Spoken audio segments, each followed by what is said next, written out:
हाँ जी, सत श्री अकाल बाई सारिਆਂ ਨੂੰ। ਬੱਚੇ ਸਕਸੈਸ ਟਰੀ ਪੰਜਾਬ ਤੇ YouTube ਚੈਨਲ ਤੇ ਸਵਾਗਤ ਹੈ ਤੁਹਾਡਾ ਸਾਰਿਆਂ ਦਾ।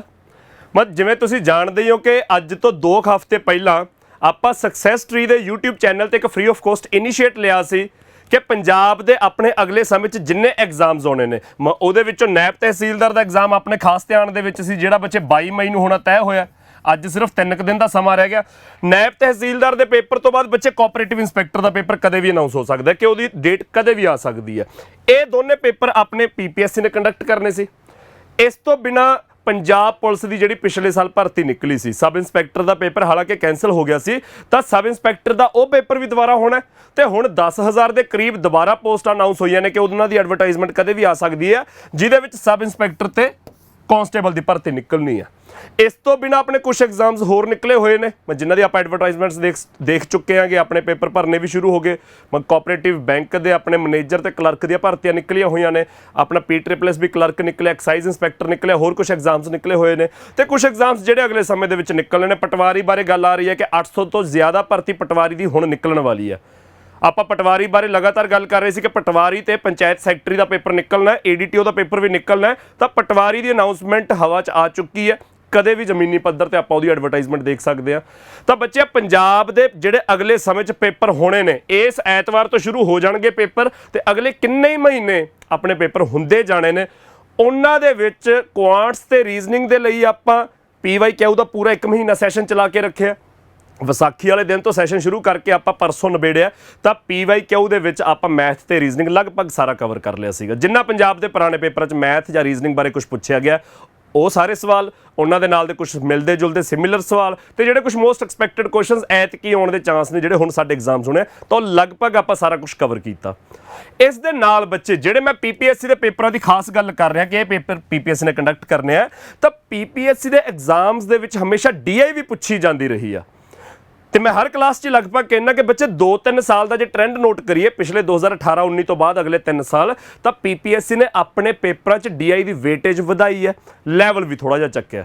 ਤਾਂ ਇੱਕ ਤਾਂ ਆਪਣਾ 22 ਮਈ ਦਾ ਨੈਬ ਦਾ ਐਗਜ਼ਾਮ, ਇਸ ਤੋਂ ਬਾਅਦ ਅਗਲੇ 6 ਮਹੀਨੇ 'ਚ ਜਿੰਨੇ ਐਗਜ਼ਾਮਸ ਹੋਣਗੇ ਜਾਂ ਅਗਲੇ ਸਾਲ ਵੀ ਚਾਹੇ ਜਿਹੜੇ ਐਗਜ਼ਾਮਸ ਹੋਣਗੇ, ਉਹਨਾਂ ਦੇ ਲਈ ਆਪਾਂ DI ਦਾ ਸਾਰਾ ਸਿਲੇਬਸ ਫ੍ਰੀ ਆਫ ਕੋਸਟ ਕਰਨ ਦੇ ਲਈ ਇਹ ਇਨੀਸ਼ੀਏਟਿਵ ਲਿਆ ਸੀਗਾ। ਤਾਂ ਉਹਦੇ ਵਿੱਚ ਅੱਜ ਮੇਰੇ ਖਿਆਲ 'ਚ ਆਪਣੀ 9ਵੀਂ ਕਲਾਸ ਹੈ, ਅੱਜ ਕਲਾਸ ਲੱਗੂ। ਕੱਲ੍ਹ ਸ਼ੁੱਕਰਵਾਰ ਨੂੰ ਆਪਣੀ 10ਵੀਂ ਕਲਾਸ ਲੱਗੂ। ਕੱਲ੍ਹ ਆਪਣੀ ਆਖਰੀ ਕਲਾਸ ਹੋਊਗੀ। ਤਾਂ ਕੱਲ੍ਹ ਦੀ ਕਲਾਸ ਤੱਕ, ਅੱਜ ਤੇ ਕੱਲ੍ਹ ਦੀ ਕਲਾਸ ਤੱਕ ਮੈਂ ਜਿੰਨੀ ਤੁਹਾਨੂੰ DI ਪੜ੍ਹਾਈ ਹੈ ਬੱਚੇ, ਪਹਿਲੀਆਂ ਕਲਾਸਾਂ ਯਾਦ ਕਰੀਏ ਤਾਂ ਆਪਾਂ DI ਡਿਸਕਸ ਕੀਤੀ ਸੀ ਕਿ DI ਦੇ ਵਿੱਚ ਕਵਰ ਕੀ ਕੁਛ ਕਰਨਾ। ਆਪਾਂ ਡਾਟਾ ਟੇਬਲ, ਬਾਰ ਗ੍ਰਾਫ, ਲਾਈਨ ਚਾਰਟ, ਪਾਈ ਚਾਰਟ ਦੀ ਗੱਲ ਕੀਤੀ।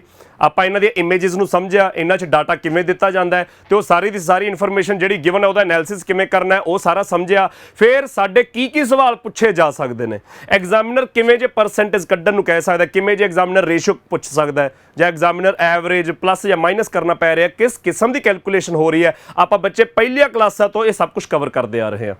ਫਿਰ ਉਹਦੇ ਵਿੱਚ ਆਪਾਂ ਕੇਸ ਸਟੱਡੀਜ਼ ਵੀ ਕਵਰ ਕੀਤਾ, ਜਿਹੜੇ ਕੁਝ ਕੁਐਸਚਨਸ ਵੈਨ ਡਾਇਗਰਾਮ ਨਾਲ ਹੁੰਦੇ ਆ, ਕੁਝ ਬਿਨਾਂ ਵੈਨ ਡਾਇਗਰਾਮ ਤੋਂ ਹੁੰਦੇ ਆ। ਮਿਕਸ ਚਾਰਟ ਕੀਤਾ। ਪਿਛਲੀ ਕਲਾਸ 'ਚ ਆਪਾਂ ਡਬਲ ਪਾਈ ਚਾਰਟ ਕੀਤਾ। ਤਾਂ ਆਪਾਂ ਬੱਚੇ DI ਦਾ ਕਹਿਣ ਨੂੰ ਖੂੰਜਾ ਫਰੋਲਤਾ। ਤਾਂ ਆਖਰੀ ਜਿਹੜੇ 2 ਦਿਨ ਨੇ ਅੱਜ ਤੇ ਕੱਲ੍ਹ, ਇਹਨਾਂ ਦੇ ਵਿੱਚ ਮੈਂ DI ਦੇ ਕੁਝ ਹੋਰ ਜਿਹੜੇ ਚੰਗੇ ਕੁਐਸਚਨ ਪੁਰਾਣੇ ਪੇਪਰਾਂ 'ਚ ਆਏ ਹੋਏ ਨੇ ਉਹਨਾਂ ਦੀ ਪ੍ਰੈਕਟਿਸ ਕਰਾਊਂਗਾ।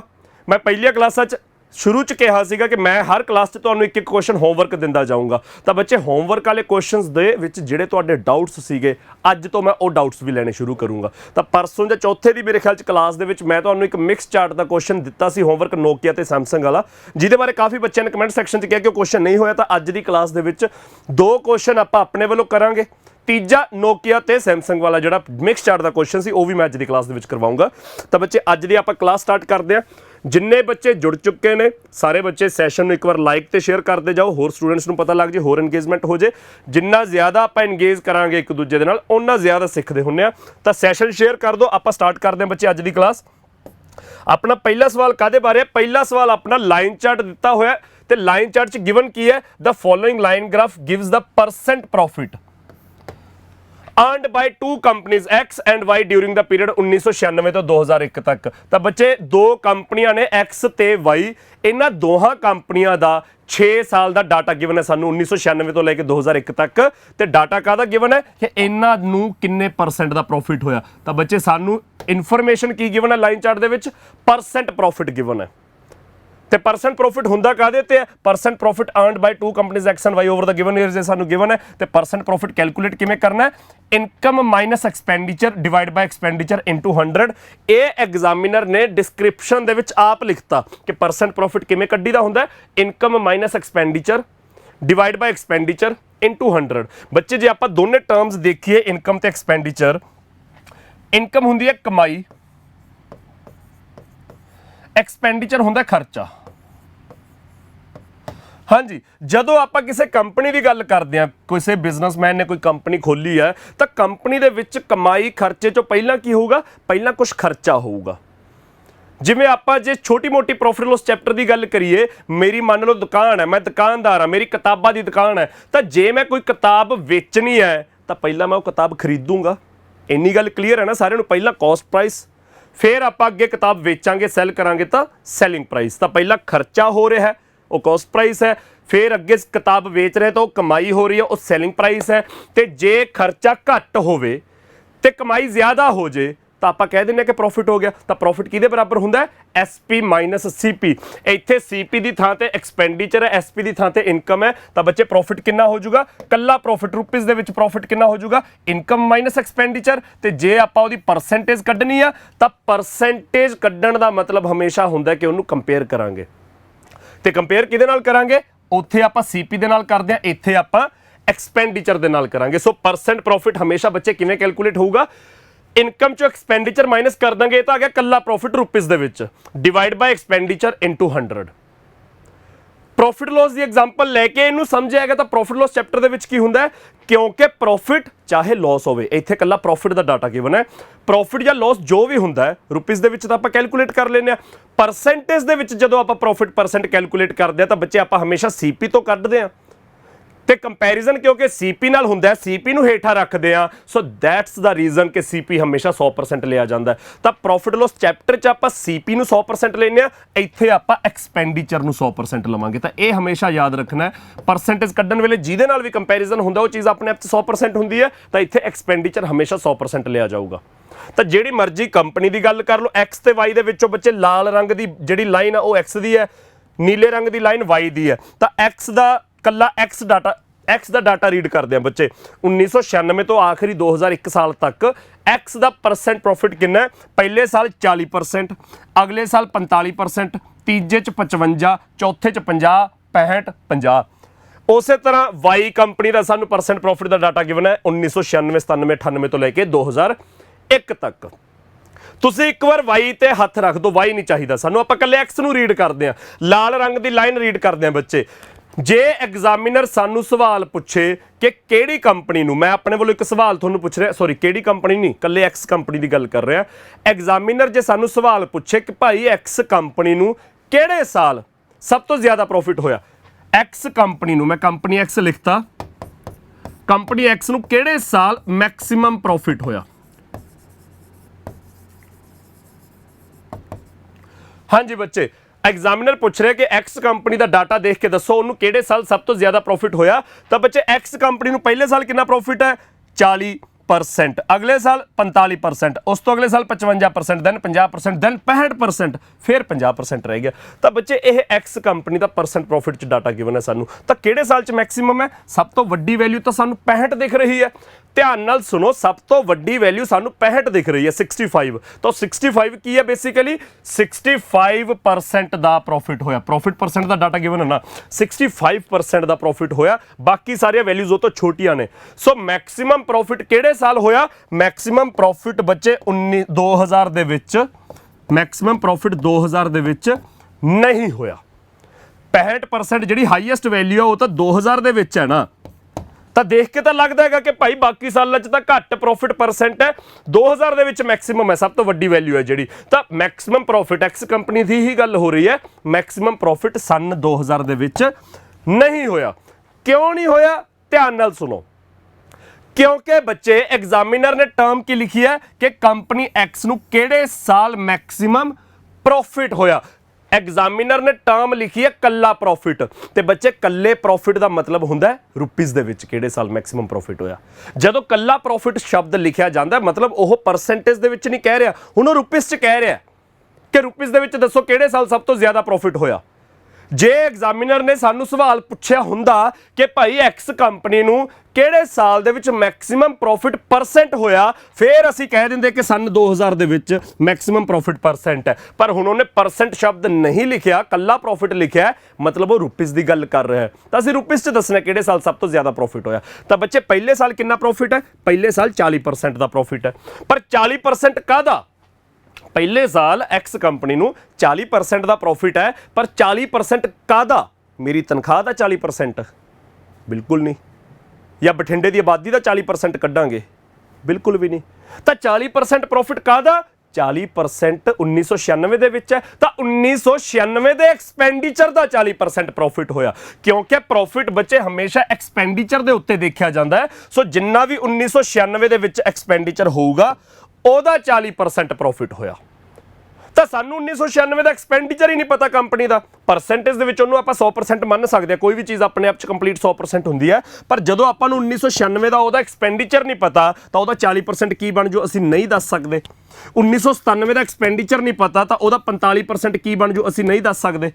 1998 ਦਾ ਵੀ ਸਾਨੂੰ ਐਕਸਪੈਂਡੀਚਰ ਨਹੀਂ ਪਤਾ ਤਾਂ ਉਹਦਾ 55% ਕੀ ਬਣ ਜਾਊ ਅਸੀਂ ਨਹੀਂ ਦੱਸ ਸਕਦੇ। ਤਾਂ ਕਿਉਂਕਿ ਬੱਚੇ ਸਾਨੂੰ ਪਰਸੈਂਟੇਜ ਦੇ ਵਿੱਚ ਤਾਂ ਪ੍ਰੋਫਿਟ ਪਤਾ ਕੰਪਨੀ ਦਾ ਕਿ ਹਰ ਸਾਲ ਕਿੰਨੇ ਪਰਸੈਂਟ ਪ੍ਰੋਫਿਟ ਹੋ ਰਿਹਾ, ਪਰ ਉਹ ਪ੍ਰੋਫਿਟ ਪਰਸੈਂਟ ਹੋ ਕਾਹਦੇ ਤੇ ਰਿਹਾ? ਉਸ ਸਾਲ ਦੇ ਐਕਸਪੈਂਡੀਚਰ ਦੇ ਉੱਤੇ ਹੋ ਰਿਹਾ ਨਾ। ਐਕਸਪੈਂਡੀਚਰ ਸਾਨੂੰ ਨਹੀਂ ਗਿਵਨ ਹੈਗਾ, ਤੇ ਜੇ ਸਾਨੂੰ ਐਕਸਪੈਂਡੀਚਰ ਨਹੀਂ ਗਿਵਨ ਤਾਂ ਅਸੀਂ ਇਹ ਨਹੀਂ ਦੱਸ ਸਕਦੇ ਕਿ ਭਾਈ 40% ਦੀ ਵੈਲਿਊ ਕਿੰਨੀ ਆਊ, 45% ਦੀ ਕਿੰਨੀ ਆਊ, 55% ਜਾਂ 50% ਦੀ ਕਿੰਨੀ ਆਊ, 65% ਦੀ ਵੈਲਿਊ ਕਿੰਨੀ ਆਊ, ਅਸੀਂ ਨਹੀਂ ਦੱਸ ਸਕਦੇ। ਤੇ ਜੇ ਅਸੀਂ ਇਹ ਨਹੀਂ ਦੱਸ ਸਕਦੇ ਕਿ ਆ ਜਿਹੜਾ ਪਰਸੈਂਟੇਜ ਦੇ ਵਿੱਚ 40% ਹੈ ਇਹ ਰੁਪੀਸ 'ਚ ਕਿੰਨੇ ਰੁਪਏ ਬਣੂਗਾ ਪ੍ਰੋਫਿਟ, ਜੇ ਇਹ ਨਹੀਂ ਦੱਸ ਸਕਦੇ ਤਾਂ ਕਿਹੜੇ ਸਾਲ ਮੈਕਸਿਮਮ ਪ੍ਰੋਫਿਟ ਹੈ ਨਹੀਂ ਦੱਸ ਸਕਦੇ। 2000 ਗਲਤ ਹੈ। 2000 ਦੇ ਵਿੱਚ ਮੈਕਸਿਮਮ ਪ੍ਰੋਫਿਟ ਪਰਸੈਂਟ ਹੈ, ਮੈਕਸਿਮਮ ਪ੍ਰੋਫਿਟ ਨਹੀਂ ਹੈਗਾ। ਤਾਂ ਇਹ ਬੱਚੇ ਧਿਆਨ ਨਾਲ ਦੇਖਣ ਵਾਲੀ ਚੀਜ਼ ਹੈ। ਤਾਂ ਇਹਨਾਂ ਸਵਾਲਾਂ 'ਚ ਅਸੀਂ ਪ੍ਰੋਫਿਟ ਸ਼ਬਦ ਲਿਖਿਆ ਕਿ ਪ੍ਰੋਫਿਟ ਪਰਸੈਂਟ ਸ਼ਬਦ ਲਿਖਿਆ, ਇਹ ਬਹੁਤ ਧਿਆਨ ਨਾਲ ਦੇਖਣਾ ਹੈਗਾ। ਤਾਂ ਇੰਨੀ ਗੱਲ ਕਲੀਅਰ ਹੋ ਗਈ ਬੱਚੇ ਸਾਰਿਆਂ ਨੂੰ? ਜੇ ਆਹ ਗੱਲ ਕਲੀਅਰ ਹੋ ਗਈ ਪਲੀਜ਼ ਕਮੈਂਟ ਸੈਕਸ਼ਨ 'ਚ ਕਮੈਂਟ ਕਰਕੇ ਦੱਸਦੇ ਜਾਇਓ।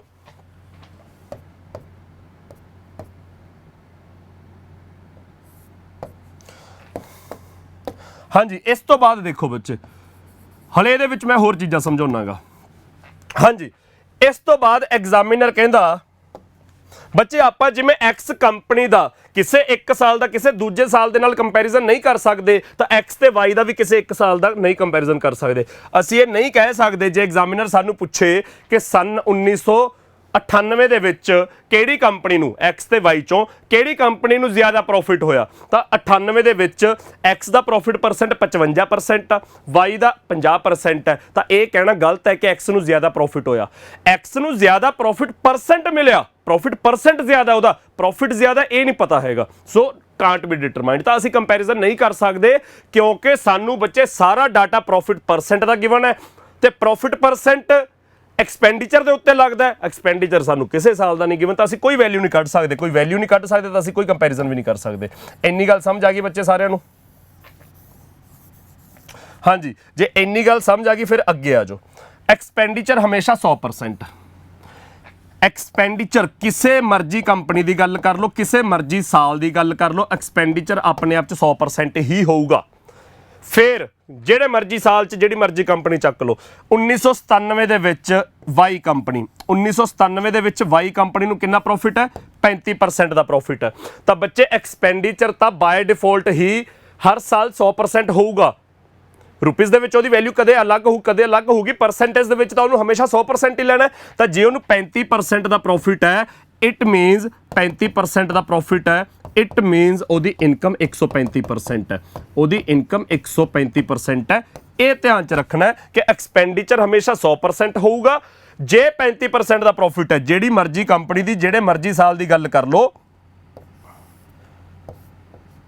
ਜੇ 35% ਪ੍ਰੋਫਿਟ ਹੈ ਤਾਂ ਇਨਕਮ ਵਿਲ ਬੀ 135%। ਸਨ 2001 ਦੇ ਵਿੱਚ ਵਾਈ ਕੰਪਨੀ ਐਕਸ ਕੰਪਨੀ ਦਾ ਇਨਕਮ ਦੱਸੋ ਬੱਚੇ। ਸਨ 2001 ਦੇ ਵਿੱਚ ਐਕਸ ਕੰਪਨੀ ਦੀ ਇਨਕਮ, ਐਕਸਪੈਂਡੀਚਰ ਤਾਂ ਹਮੇਸ਼ਾ ਹੀ 100% ਹੋਊਗਾ। ਜੇ ਐਕਸ ਕੰਪਨੀ ਨੂੰ 2001 ਦੇ ਵਿੱਚ 50% ਪ੍ਰੋਫਿਟ ਹੈ ਤਾਂ ਉਹਦੀ income will be 150%। Income will be 150%। ਬੱਚੇ ਪ੍ਰੋਫਿਟ ਨੇ ਕੀ ਕੰਮ ਕਰਨਾ ਹੁੰਦਾ? ਪ੍ਰੋਫਿਟ ਨੇ ਵੈਲਿਊ ਨੂੰ ਇਨਕਰੀਜ਼ ਕਰਨ ਦਾ ਕੰਮ ਕਰਨਾ ਹੁੰਦਾ। ਐਕਸਪੈਂਡੀਚਰ ਜਿੰਨਾ ਮਰਜ਼ੀ, ਐਕਸਪੈਂਡੀਚਰ ਮੰਨ ਲਓ 10 ਲੱਖ ਰੁਪਏ ਹੈ, ਜੇ ਉਹਦੇ ਉੱਤੇ 50% ਜਾਂ 40% ਦਾ ਪ੍ਰੋਫਿਟ ਹੋ ਗਿਆ, ਐਕਸਪੈਂਡੀਚਰ 10 ਲੱਖ ਮੰਨ ਲਓ, ਜੇ ਉਹਦੇ ਤੇ 40% ਦਾ ਪ੍ਰੋਫਿਟ ਹੋ ਗਿਆ ਤਾਂ ਤੁਹਾਡੀ ਇਨਕਮ ਕੀ ਹੋ ਜੂ? ਇਨਕਮ ਹੋ ਜੂ 10 ਲੱਖ ਦੀ ਵੈਲਿਊ 40% ਇਨਕਰੀਜ਼ ਕਰੋ। ਪ੍ਰੋਫਿਟ ਪਰਸੈਂਟ ਹੈ ਜਿਹੜਾ ਉਹ ਵੈਲਿਊ ਨੂੰ ਇਨਕਰੀਜ਼ ਕਰਦਾ ਹੁੰਦਾ। 40% ਪ੍ਰੋਫਿਟ ਦਾ ਮਤਲਬ ਇਨਕਮ ਦੇ ਉੱਤੇ 40% ਦਾ ਇਨਕਰੀਜ਼ ਕਰ ਦਾਂਗੇ ਤੇ 40% ਦਾ ਇਨਕਰੀਜ਼ ਸਾਰਿਆਂ ਨੂੰ ਕਰਨਾ ਹੁੰਦਾ। ਕਿਵੇਂ ਬੱਚੇ? 40% ਦੀ ਫ੍ਰੈਕਸ਼ਨ ਕੀ ਹੁੰਦੀ ਆ? 40% ਦੀ ਫ੍ਰੈਕਸ਼ਨ ਹੁੰਦੀ ਹੈ 2/5 ਤੇ 40% ਇਨਕਰੀਜ਼, ਕਿਉਂਕਿ ਪ੍ਰੋਫਿਟ ਹੈ, ਪ੍ਰੋਫਿਟ ਨੇ ਵੈਲਿਊ ਇਨਕਰੀਜ਼ ਕਰਨੀ ਹੁੰਦੀ ਹੈ ਤਾਂ 40% ਇਨਕਰੀਜ਼ ਦਾ ਮਤਲਬ ਕੀ ਹੋ ਗਿਆ? ਫ੍ਰੈਕਸ਼ਨ ਦੇ ਵਿੱਚ ਦੇਖਾਂਗੇ ਤਾਂ 2/5 ਇਨਕਰੀਜ਼, 5 ਤੋਂ 2 ਇਨਕਰੀਜ਼ ਕਰ ਜੂ ਤਾਂ ਇਨਕਮ 7/5 ਬਣ ਜੂਗੀ। ਇਨਕਮ ਤੁਹਾਡੀ 7/5 ਬਣ ਜੂ। ਤੇ ਜੇ ਕਿਸੇ ਕੁਐਸਚਨ 'ਚ ਬੱਚੇ ਸਾਨੂੰ ਇਨਕਮ ਗਿਵਨ ਹੋਈ ਤੇ ਐਕਸਪੈਂਡੀਚਰ ਪੁੱਛਿਆ ਹੋਇਆ, ਆਪਾਂ ਇਹ ਸਵਾਲ ਵੀ ਕੀਤੇ ਜਦੋਂ ਫਾਈਨਲ ਵੈਲਿਊ ਗਿਵਨ ਹੈ, ਇਨੀਸ਼ੀਅਲ ਕੱਢਣੀ ਹੈ, ਤਾਂ ਉਦੋਂ ਇਹਦੇ ਰੈਸੀਪ੍ਰੋਕਲ ਨਾਲ ਮਲਟੀਪਲਾਈ ਕਰਕੇ ਅਸੀਂ ਵਾਪਸ ਆ ਜਾਾਂਗੇ। ਆਪਾਂ ਇਹ ਵੀ ਪੜਿਆ ਹੋਇਆਗਾ। ਤਾਂ ਇਹ ਤਰ੍ਹਾਂ ਦੇ ਕੁਐਸਚਨ ਹੋਣਗੇ ਬੱਚੇ ਜਿਹੜੇ ਆਪਾਂ ਹੁਣ ਕਰਨੇ ਆ। ਤਾਂ ਇਹ ਮੈਂ ਪੂਰਾ ਡਿਟੇਲ 'ਚ ਸਮਝਾਤਾ। ਮੈਨੂੰ ਨਹੀਂ ਪਤਾ ਅਗਲੇ 5 ਕੁਐਸਚਨ ਕਹੇ ਜਿਹੇ ਨੇ, ਆਪਾਂ ਕੱਲਾ ਕੱਲਾ ਕੁਐਸਚਨ ਕਰਦੇ ਆ, ਸੌਖਾ ਰਹੂਗਾ। ਹਾਂਜੀ ਬੱਚੇ, ਪਹਿਲਾ ਕੁਐਸਚਨ ਆ ਮੈਂ ਡਾਟਾ ਲਿਆ ਆ, ਲਾਲ ਰੰਗ X, ਨੀਲਾ ਰੰਗ Y। ਉਹ ਕਹਿੰਦੇ ਦਾ incomes of X and Y, ਇਨਕਮਸ ਬੱਚੇ ਐਕਸਪੈਂਡੀਚਰ ਦੀ ਗੱਲ ਨਹੀਂ ਹੋ ਰਹੀ, ਇਨਕਮ ਦੀ ਗੱਲ ਹੋ ਰਹੀ ਹੈ। ਉਹ ਕਹਿੰਦੇ ਦਾ incomes of X and Y ਇਨ 2000 ਵਰ ਇਨ ਦਾ ਰੇਸ਼ੀਓ 3:4। ਉਹ ਕਹਿੰਦੇ ਸਨ 2000 ਦੇ ਵਿੱਚ X ਤੇ Y ਦੀ ਇਨਕਮ ਹੈ ਜਿਹੜੀ, ਸਨ 2000 ਦੇ ਵਿੱਚ X ਤੇ Y ਦੀ ਇਨਕਮ ਹੈ ਜਿਹੜੀ 3:4 ਦੇ ਵਿੱਚ ਹੈ। Then what was the respective ratio of their expenditures, ਤਾਂ ਉਸੇ ਸਾਲ ਉਹਨਾਂ ਦੇ ਐਕਸਪੈਂਡੀਚਰਸ ਦੀ ਰੇਸ਼ੀਓ ਦੱਸੋ ਬੱਚੇ ਕੀ ਹੋਊਗੀ। ਤਾਂ ਸਨ 2000 ਦੇ ਵਿੱਚ X ਤੇ Y, X ਤੇ Y, X ਨੂੰ 65% ਦਾ ਪ੍ਰੋਫਿਟ ਹੋ ਰਿਹਾ, Y ਨੂੰ 50% ਦਾ ਪ੍ਰੋਫਿਟ ਹੋ ਰਿਹਾ। ਇੰਨੀ ਗੱਲ ਕਲੀਅਰ ਹੈ। ਸਾਨੂੰ ਇਹਨਾਂ ਦੀ ਇਨਕਮ ਦੀ ਰੇਸ਼ੀਓ 3:4 ਦਿੱਤੀ ਹੋਈ ਹੈ। X ਦਾ 65% ਪ੍ਰੋਫਿਟ ਹੈ ਬੱਚੇ ਤੇ Y ਦਾ 50% ਪ੍ਰੋਫਿਟ ਹੈ। ਤਾਂ ਇਹਨਾਂ ਦੀ ਇਨਕਮ ਕਿੰਨੀ ਹੋਗੀ? ਜੇ 65% ਦਾ ਪ੍ਰੋਫਿਟ ਤਾਂ ਇਨਕਮ 165% ਹੋਗੀ। ਕਾਹਦਾ 165%? ਜੋ ਵੀ 100% ਹੁੰਦਾ ਐਕਸਪੈਂਡੀਚਰ। ਤਾਂ ਬੱਚੇ X ਕੰਪਨੀ ਦਾ ਜਿਹੜਾ ਐਕਸਪੈਂਡੀਚਰ ਹੋਊਗਾ, ਸਨ 2000 ਦੀ ਹੀ ਗੱਲ ਹੋ ਰਹੀ ਹੈ, ਅੱਗੇ ਪਿੱਛੇ ਨਹੀਂ ਚੱਕਣਾ। X ਕੰਪਨੀ ਦਾ ਜਿੰਨਾ ਐਕਸਪੈਂਡੀਚਰ ਹੋਊਗਾ ਉਹਦਾ 65% ਪ੍ਰੋਫਿਟ ਹੈ ਤਾਂ ਉਹਦਾ 165% ਇਨਕਮ ਬਣ ਜੂ। ਤੇ Y ਕੰਪਨੀ ਦਾ ਜਿੰਨਾ ਵੀ ਐਕਸਪੈਂਡੀਚਰ ਹੋਊਗਾ, ਪਰਸੈਂਟੇਜ ਤਾਂ 100% ਹੁੰਦਾ, ਉਹਦਾ 50% ਪ੍ਰੋਫਿਟ ਹੈ ਤਾਂ ਇਨਕਮ ਉਹਦਾ 150% ਬਣ ਜੂ। ਤੇ ਉਹੀ ਦੋਨੇ ਇਨਕਮਾਂ ਕਹਿੰਦੇ 3:4 ਦੇ ਵਿੱਚ ਨੇ। ਤਾਂ ਬੱਚੇ X ਦੀ ਇਨਕਮ ਕਿੰਨੀ ਹੋਗੀ? 165% ਆਫ ਐਕਸਪੈਂਡੀਚਰ ਆਫ X ਤੇ Y ਦੀ ਇਨਕਮ ਕਿੰਨੀ ਹੋਗੀ? 150% ਆਫ ਐਕਸਪੈਂਡੀਚਰ ਆਫ Y। ਇਹ ਇਨਕਮਸ ਹੋ ਗਿਆ ਇਹਨਾਂ ਦੀਆਂ। ਪਰ ਉਹ ਕਹਿੰਦੇ ਕਿਹਦੇ ਬਰਾਬਰ ਹੈ? ਉਹ ਕਹਿੰਦੇ ਜੀ 3/4 ਦੇ ਬਰਾਬਰ ਹੈ। ਤਾਂ 3/4 ਦੇ ਬਰਾਬਰ ਹੈ ਤਾਂ ਅਸੀਂ ਫਾਈਂਡ ਕੀ ਕਰਨਾ ਹੈ? ਅਸੀਂ ਫਾਈਂਡ ਕਰਨਾ ਉਹਨਾਂ ਦੇ ਐਕਸਪੈਂਡੀਚਰਸ ਦੀ ਰੇਸ਼ੀਓ। ਤਾਂ ਸਾਨੂੰ EX ਓਵਰ EY ਚਾਹੀਦਾ। ਆ ਉਰਲਾ ਸਾਰਾ ਸਮਾਨ ਪਰਲੇ ਪਾਸੇ ਸੁੱਟੋ ਬੱਚੇ। ਪਰਸੈਂਟ ਨਾਲ ਪਰਸੈਂਟ ਕੈਂਸਲ। 10 ਦੇ ਟੇਬਲ 'ਚ ਉੱਪਰ 11 ਆ ਗਿਆ, ਥੱਲੇ 10 ਰਹਿ ਗਿਆ। ਸੌਰੀ 15 ਦੇ ਟੇਬਲ 'ਚ ਮੈਂ ਗਲਤੀ ਨਾਲ 10 ਕਹਿ ਗਿਆ। 15 ਦੇ ਟੇਬਲ 'ਚ ਕੱਟਿਆ, ਥੱਲੇ 10 ਉੱਪਰ 11। ਤਾਂ ਸਾਨੂੰ ਕੱਲਾ expenditure of X over expenditure of Y ਚਾਹੀਦਾ। ਤਾਂ ਉਹ ਕਿਹਦੇ ਬਰਾਬਰ ਆ ਗਿਆ? ਪਰਲੇ ਪਾਸੇ 3/4 ਹੈ, 10 ਉੱਪਰ ਚੱਲ ਜੂਗਾ, 11 ਥੱਲੇ ਆ ਜੂਗਾ। ਤਾਂ 2 ਦੇ ਟੇਬਲ 'ਚ ਉੱਪਰ 5, ਥੱਲੇ 2, ਤਾਂ ਇਹ ਆ ਗਿਆ ਬੱਚੇ 15:22। ਤਾਂ ਇਹਨਾਂ ਦੇ ਐਕਸਪੈਂਡੀਚਰ ਕਿਹੜੀ ਰੇਸ਼ੀਓ 'ਚ ਆ ਗਏ? 15:22 ਦੇ ਵਿੱਚ ਆ ਗਏ। ਸਮਝ ਆ ਗਿਆ ਜੀ ਸਾਰਿਆਂ ਨੂੰ? ਥਰਡ ਆਪਸ਼ਨ ਦੇਖੋ 15:22। ਤਾਂ ਬੱਚੇ ਇੱਕ ਵਾਰ ਜੇ ਆਹ ਪ੍ਰੋਫਿਟ ਪਰਸੈਂਟ ਵਾਲਾ ਲਾਈਨ ਚਾਰਟ ਦੇ ਵਿੱਚ ਪ੍ਰੋਫਿਟ ਪਰਸੈਂਟ ਵਾਲਾ ਕੁਐਸਚਨ ਆਮ ਤੌਰ ਤੇ ਪੁੱਛਿਆ ਜਾਂਦਾ ਕੁਐਸਚਨ ਹੈ, ਚੰਗੇ ਐਗਜ਼ਾਮਸ ਦੇ ਵਿੱਚ ਹਮੇਸ਼ਾ ਹੀ ਪਾਇਆ ਗਿਆ DI ਦੇ ਵਿੱਚ ਇਹ ਕੁਐਸਚਨ। ਤਾਂ ਜੇ ਇੱਕ ਵਾਰ ਪ੍ਰੋਫਿਟ ਪਰਸੈਂਟ ਵਾਲਾ ਤੰਤਾ ਜਿਹਾ ਸਮਝ ਆ ਗਿਆ, ਫੇਰ ਸਵਾਲ ਸੌਖੇ ਹੋ ਜਾਣਗੇ, ਨਹੀਂ ਜਲੂਸ ਨਿਕਲੂਗਾ ਇਸ ਕੁਐਸਚਨ ਦੇ ਵਿੱਚ। ਮੈਂ ਦਾਅਵੇ ਨਾਲ ਕਹਿਣਾ ਕਿ ਇਹ ਕੁਐਸਚਨ ਤੁਹਾਨੂੰ ਤੰਗ ਕਰੂਗਾ। ਹਾਂਜੀ ਬੱਚੇ, ਅਗਲਾ ਕੁਐਸਚਨ ਦੇਖੋ। ਅਗਲਾ ਕੁਐਸਚਨ ਹੈ ਇਫ ਦਾ ਐਕਸਪੈਂਡੀਚਰ ਖਰਚਾ of Y in 1997 was rupees 220 crore, what was its income in 1997? ਤਾਂ ਐਗਜ਼ਾਮੀਨਰ ਕਹਿੰਦਾ 1997 ਦੇ ਵਿੱਚ Y ਕੰਪਨੀ ਦੀ ਗੱਲ ਹੋ ਰਹੀ ਹੈ। 1997 ਦੇ ਵਿੱਚ Y ਕੰਪਨੀ ਦਾ ਐਕਸਪੈਂਡੀਚਰ ਜੇ 220 ਕਰੋੜ ਹੈ ਤਾਂ ਉਹਦੀ ਇਨਕਮ ਦੱਸੋ। ਤਾਂ ਬੱਚੇ 1997 ਦੇ ਵਿੱਚ Y ਕੰਪਨੀ ਦੇਖੋ, 1997 ਦੇ ਵਿੱਚ Y ਕੰਪਨੀ ਨੀਲੀ ਲਾਈਨ ਹੈ, 35% ਪ੍ਰੋਫਿਟ ਹੈ। 35% ਦਾ ਪ੍ਰੋਫਿਟ ਹੈ। ਐਕਸਪੈਂਡੀਚਰ ਤਾਂ ਬੱਚੇ ਹਮੇਸ਼ਾ ਹੀ 100% ਹੁੰਦਾ। ਰੁਪੀਜ਼ ਦੇ ਵਿੱਚ ਐਕਸਪੈਂਡੀਚਰ ਜਿੰਨਾ ਮਰਜ਼ੀ ਹੋਵੇ, ਪਰਸੈਂਟੇਜ ਦੇ ਵਿੱਚ ਉਹ ਹਮੇਸ਼ਾ ਹੀ 100% ਹੋਊਗਾ। ਤਾਂ ਬੱਚੇ ਜੇ ਸਾਡਾ ਐਕਸਪੈਂਡੀਚਰ 100% ਹੈ, 35% ਪ੍ਰੋਫਿਟ ਦਾ ਮਤਲਬ ਇਨਕਮ ਕਿੰਨੀ ਹੋਗੀ? ਇਨਕਮ ਹੋਗੀ 135%। ਕਾਹਦਾ 135%? 135% ਆਫ ਐਕਸਪੈਂਡੀਚਰ ਸਾਨੂੰ 220 ਕਰੋੜ ਦਿੱਤਾ ਹੋਇਆ। ਤਾਂ ਬੱਚੇ ਇਹ ਸਾਡਾ ਆਨਸਰ ਆ ਜਾਊਗਾ ਸੋਲਵ ਕਰਕੇ। ਸੋਲਵ ਕਰਕੇ ਆਨਸਰ ਜਿਹੜਾ ਆਊਗਾ ਉਹ 11 ਦਾ ਮਲਟੀਪਲ ਹੋਣਾ ਚਾਹੀਦਾ। ਇੰਨੀ ਗੱਲ ਕਲੀਅਰ ਹੈ ਸਾਨੂੰ। ਆਨਸਰ ਸਾਡਾ 11 ਦਾ ਮਲਟੀਪਲ ਹੋਣਾ ਚਾਹੀਦਾ ਕਿਉਂਕਿ 220 ਦੇ ਵਿੱਚ 11 ਹੈ। 220 ਦੇ ਵਿੱਚ ਜਿਹੜਾ 11 ਹੈ ਉਹ ਕਿਤੇ ਕੱਟਿਆ ਤਾਂ ਜਾਂਦਾ ਨਹੀਂ, ਤਾਂ ਮਲਟੀਪਲਾਈ ਕਰਕੇ ਉਹ 11 ਨਾਲ ਜਾਊਗਾ ਆਨਸਰ 'ਚ। ਤਾਂ ਕਿਹੜਾ ਆਨਸਰ ਸਾਡਾ, ਕਿਹੜਾ ਆਪਸ਼ਨ ਸਾਡਾ 11 ਦਾ ਮਲਟੀਪਲ ਹੈ?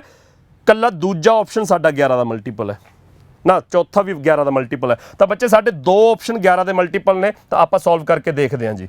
ਹਾਂਜੀ 135% ਕੀ ਹੁੰਦਾ ਬੱਚੇ? 35% ਹੁੰਦਾ ਹੈ 7/20।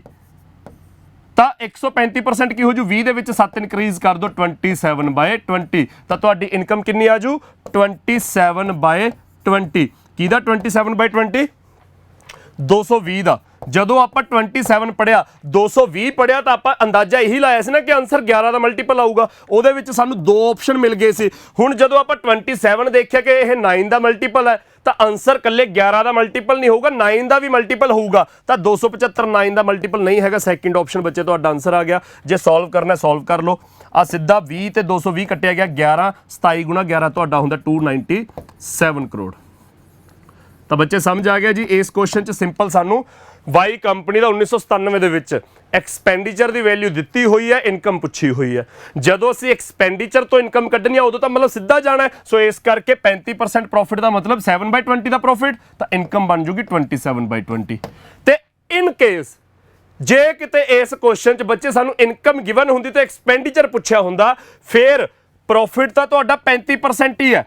35% ਪ੍ਰੋਫਿਟ ਮਤਲਬ 7/20 ਦਾ ਪ੍ਰੋਫਿਟ, ਯਾਨੀ ਕਿ 27/20। ਇਨਕਮ ਤਾਂ 27/20 ਹੀ ਬਣਦੀ, ਪਰ ਕਿਉਂਕਿ ਸਾਨੂੰ ਇਨਕਮ ਗਿਵਨ ਹੈ ਤੇ ਐਕਸਪੈਂਡੀਚਰ ਪੁੱਛਿਆ। ਜੇ ਕੁਐਸਚਨ ਉਲਟਾ ਹੁੰਦਾ ਕਿ ਇਨਕਮ ਗਿਵਨ ਹੈ ਐਕਸਪੈਂਡੀਚਰ ਪੁੱਛਿਆ, ਫਿਰ 20/27 ਨਾਲ ਮਲਟੀਪਲਾਈ ਕਰਕੇ ਐਕਸਪੈਂਡੀਚਰ ਕੱਢਦੇ, ਫਿਰ ਇਹਦੇ ਰੈਸਿਪਰੋਕਲ ਨਾਲ ਮਲਟੀਪਲਾਈ ਕਰਕੇ ਫਿਰ ਸਾਨੂੰ 297 ਗਿਵਨ ਹੁੰਦਾ, ਇਹਦਾ 20/27 ਕਰ ਦਿੰਦੇ, 220 ਕਰੋੜ ਸਾਡਾ ਐਕਸਪੈਂਡੀਚਰ ਨਿਕਲੇ ਹੁੰਦਾ। ਸਮਝ ਆ ਗਿਆ ਬੱਚੇ ਸਾਰਿਆਂ ਨੂੰ? ਜਿੰਨੇ ਬੱਚਿਆਂ ਨੂੰ ਇਹ ਸੈਸ਼ਨ ਕਲੀਅਰ ਹੁੰਦਾ ਜਾ ਰਿਹਾ, ਇਹ ਡਾਟਾ ਆਪਣਾ ਲਾਈਨ ਚਾਰਟ ਚੱਲ ਰਿਹਾ, ਇਹਦੇ ਵਿੱਚ ਇਨਫੋਰਮੇਸ਼ਨ ਜਿਹੜੀ ਦਿੱਤੀ ਹੋਈ ਹੈ, ਡਾਟਾ ਜਿਵੇਂ ਦਿੱਤਾ ਹੋਇਆ ਉਹ ਸਾਰੀ ਇਨਫੋਰਮੇਸ਼ਨ ਜਿਹੜੀ ਫਾਰਮ 'ਚ ਦਿੱਤੀ ਆ ਉਹ ਸਮਝ ਆ ਰਹੀ ਹੈ, ਕੁਐਸਚਨਸ ਹੋ ਰਹੇ ਨੇ। ਪਲੀਜ਼ ਸੈਸ਼ਨ ਨੂੰ ਲਾਈਕ ਤੇ ਸ਼ੇਅਰ ਕਰਦੇ ਜਾਓ। ਅਗਲਾ ਕੁਐਸਚਨ ਦੇਖੋ ਨਾਲ। ਅਗਲਾ ਕੁਐਸਚਨ ਹੈ, if the expenditures of X and Y in 1996 were equal. ਉਹ ਕਹਿੰਦੇ 1996 ਦੇ ਵਿੱਚ ਦੋਹਾਂ ਕੰਪਨੀਆਂ ਦੇ ਐਕਸਪੈਂਡੀਚਰ ਬਰਾਬਰ ਨੇ and their total income in 1996 was 342 ਕਰੋੜ। What was the total profit together in 1996? ਆਪਾਂ ਕੀ ਫਾਈਂਡ ਕਰਨਾ ਹੈ? ਉਸ ਸਾਲ ਦੇ ਵਿੱਚ ਦੋਨਾਂ ਕੰਪਨੀਆਂ ਦਾ ਟੋਟਲ ਪ੍ਰੋਫਿਟ। ਐਗਜ਼ਾਮੀਨਰ ਕਹਿੰਦਾ ਦੋਨਾਂ ਕੰਪਨੀਆਂ ਦਾ ਐਕਸਪੈਂਡੀਚਰ ਬਰਾਬਰ ਹੈ। ਵੈਸੇ ਆਪਾਂ ਐਕਸਪੈਂਡੀਚਰ ਹਮੇਸ਼ਾ 100% ਲੈਂਦੇ ਆ। ਇਸ ਕੁਐਸਚਨ ਦੇ ਵਿੱਚ ਕਹਿੰਦੇ 1996 ਦੇ ਵਿੱਚ ਦੋਨਾਂ ਕੰਪਨੀਆਂ ਦਾ ਐਕਸਪੈਂਡੀਚਰ ਬਰਾਬਰ ਹੈ। ਕਹਿਣ ਦਾ ਮਤਲਬ ਦੋਨਾਂ ਦੇ 100% ਦੀ ਵੈਲਿਊ ਸੇਮ ਹੈ। ਦੋਨਾਂ ਦਾ 100% ਸੇਮ ਹੈ, ਤਾਂ ਉਹ ਕਹਿੰਦਾ ਉਹਨਾਂ ਦਾ ਟੋਟਲ ਇਨਕਮ ਦਾ ਮਸਲਾ ਕਿੰਨਾ ਆ ਰਿਹਾ? 342 ਕਰੋੜ। ਬੱਚੇ ਉਹਨਾਂ ਦੀ ਟੋਟਲ ਇਨਕਮ ਕਿੰਨੀ ਆ ਰਹੀ ਹੈ? 342 ਕਰੋੜ। ਤਾਂ ਆਪਾਂ ਨੂੰ ਕਹਿੰਦੇ ਟੋਟਲ ਪ੍ਰੋਫਿਟ ਦੱਸੋ ਜੀ। ਤਾਂ ਬੱਚੇ ਆ ਜਿਹੜੀ ਵੈਲਿਊ ਸਾਨੂੰ ਰੁਪੀਸ ਦੇ ਵਿੱਚ ਦਿੱਤੀ ਹੋਈ ਹੈ, ਇਹ ਦੇਖੋ ਪਰਸੈਂਟੇਜ 'ਚ ਕੀ ਬਣੂ। ਐਕਸਪੈਂਡੀਚਰ ਹਮੇਸ਼ਾ ਹੀ 100%, ਇੱਥੇ ਦੋਨਾਂ ਕੰਪਨੀਆਂ ਦਾ ਐਕਸਪੈਂਡੀਚਰ ਸੇਮ ਹੈ ਤਾਂ ਦੋਨਾਂ ਦਾ ਹੀ 100% ਮੰਨਾਂਗੇ। ਤਾਂ ਬੱਚੇ ਪਹਿਲੀ ਕੰਪਨੀ ਦੀ ਇਨਕਮ ਕਿੰਨੀ ਹੋਗੀ? ਐਕਸ ਕੰਪਨੀ ਨੂੰ 40% ਦਾ ਪ੍ਰੋਫਿਟ ਹੈ ਤਾਂ ਉਹਦੀ ਇਨਕਮ ਹੋਗੀ 140%। ਐਕਸ ਕੰਪਨੀ ਨੂੰ 40% ਦਾ ਪ੍ਰੋਫਿਟ ਹੈ ਤਾਂ ਉਹਦੀ ਇਨਕਮ ਹੋਗੀ 140%। ਵਾਈ ਕੰਪਨੀ ਨੂੰ 45% ਦਾ ਪ੍ਰੋਫਿਟ ਹੈ ਤਾਂ ਉਹਦੀ ਇਨਕਮ ਹੋਗੀ 145%। ਤਾਂ ਬੱਚੇ ਇਹੀ ਬਣ ਗਈ ਨਾ ਦੋਨਾਂ ਦੀ ਟੋਟਲ ਇਨਕਮ।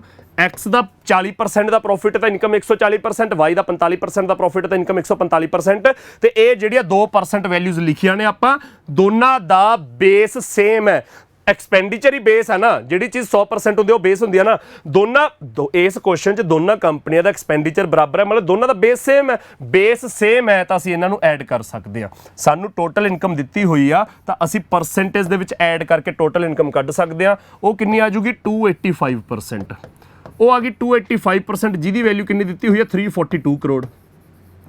ਤੇ ਐਗਜ਼ਾਮੀਨਰ ਸਾਨੂੰ ਕਹਿੰਦਾ ਟੋਟਲ ਪ੍ਰੋਫਿਟ ਦੱਸੋ ਕਿੰਨਾ ਬਣਿਆ। ਤਾਂ ਟੋਟਲ ਪ੍ਰੋਫਿਟ ਕਿੰਨਾ ਹੈ? 40 ਤੇ 45 ਜੋੜ ਲਓ, 85%। ਤਾਂ ਅਸੀਂ 85% ਦੀ ਵੈਲਿਊ ਫਾਈਂਡ ਕਰਨੀ ਹੈ ਬੱਚੇ।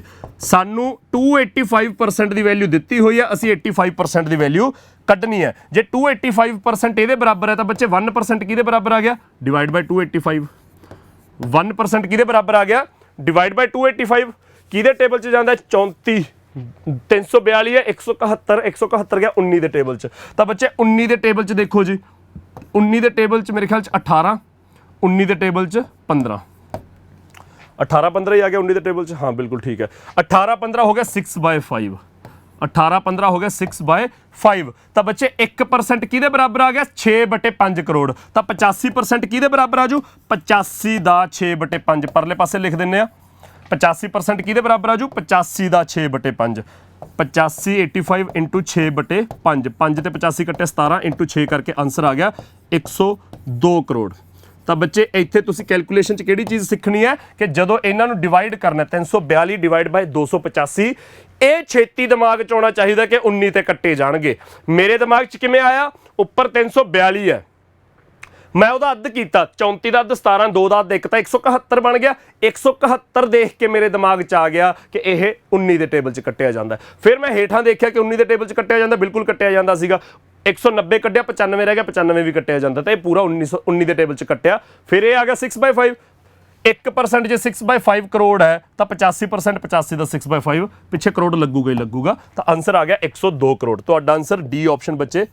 102 ਕਰੋੜ ਕਲੀਅਰ ਹੈ ਬੱਚੇ ਸਾਰਿਆਂ ਨੂੰ ਅਗਲਾ ਕੁਐਸਚਨ ਦੇਖੋ ਬੱਚੇ ਇਹਦੇ ਵਿੱਚ ਅਗਲਾ ਕੁਐਸਚਨ ਕੀ ਹੈ the expenditure of X in 1998 X company ਦਾ 1998 ਦਾ ਐਕਸਪੈਂਡੀਚਰ ਕਿੰਨਾ ਹੈ 200 ਕਰੋੜ and the income of X in 1998 was same as the expenditure in 2001 examiner ਨੇ ਇਸ ਕੁਐਸਚਨ ਦੇ ਵਿੱਚ ਸਨ 1998 ਤੇ 2001 ਦਾ ਕੰਪੈਰੀਜ਼ਨ ਕੀਤਾ ਹੋਇਆ ਤੇ ਕੰਪੈਰੀਜ਼ਨ ਕੀ ਕੀਤਾ ਹੈ ਉਹ ਕਹਿੰਦਾ ਐਕਸਪੈਂਡੀਚਰ ਹੈ ਜਿਹੜਾ ਐਕਸ ਦਾ 1998 ਦਾ ਉਹ ਤਾਂ 200 ਕਰੋੜ ਹੈ ਸਾਨੂੰ ਜੇ ਐਕਸ ਕੰਪਨੀ ਦਾ 1998 ਦਾ ਐਕਸਪੈਂਡੀਚਰ ਗਿਵਨ ਹੈ ਤਾਂ ਅਸੀਂ ਉੱਥੋਂ ਉਹਦਾ ਪ੍ਰੋਫਿਟ ਵੀ ਕੱਢ ਸਕਦੇ ਹਾਂ ਤੇ ਅਸੀਂ ਇਨਕਮ ਵੀ ਕੱਢ ਸਕਦੇ ਹਾਂ ਦੋਨੇ ਚੀਜ਼ਾਂ ਕੱਢ ਸਕਦੇ ਨੇ ਜੇ ਸਾਨੂੰ ਐਕਸਪੈਂਡੀਚਰ ਗਿਵਨ ਦਿੱਤਾ ਉਹ ਕਹਿੰਦਾ ਵੀ ਜੋ ਉਹਦੀ ਇਨਕਮ ਬਣ ਜੂਗੀ ਫਿਰ ਉਸ ਸਾਲ 98 ਦੇ ਵਿੱਚ the income of X in 98 was same as its expenditure in 2001 ਜੋ ਉਹਦੀ 1998 ਦੇ ਵਿੱਚ ਇਨਕਮ ਬਣ ਜੂ ਉਹ ਉਹਦਾ 2001 ਦਾ ਐਕਸਪੈਂਡੀਚਰ ਹੈ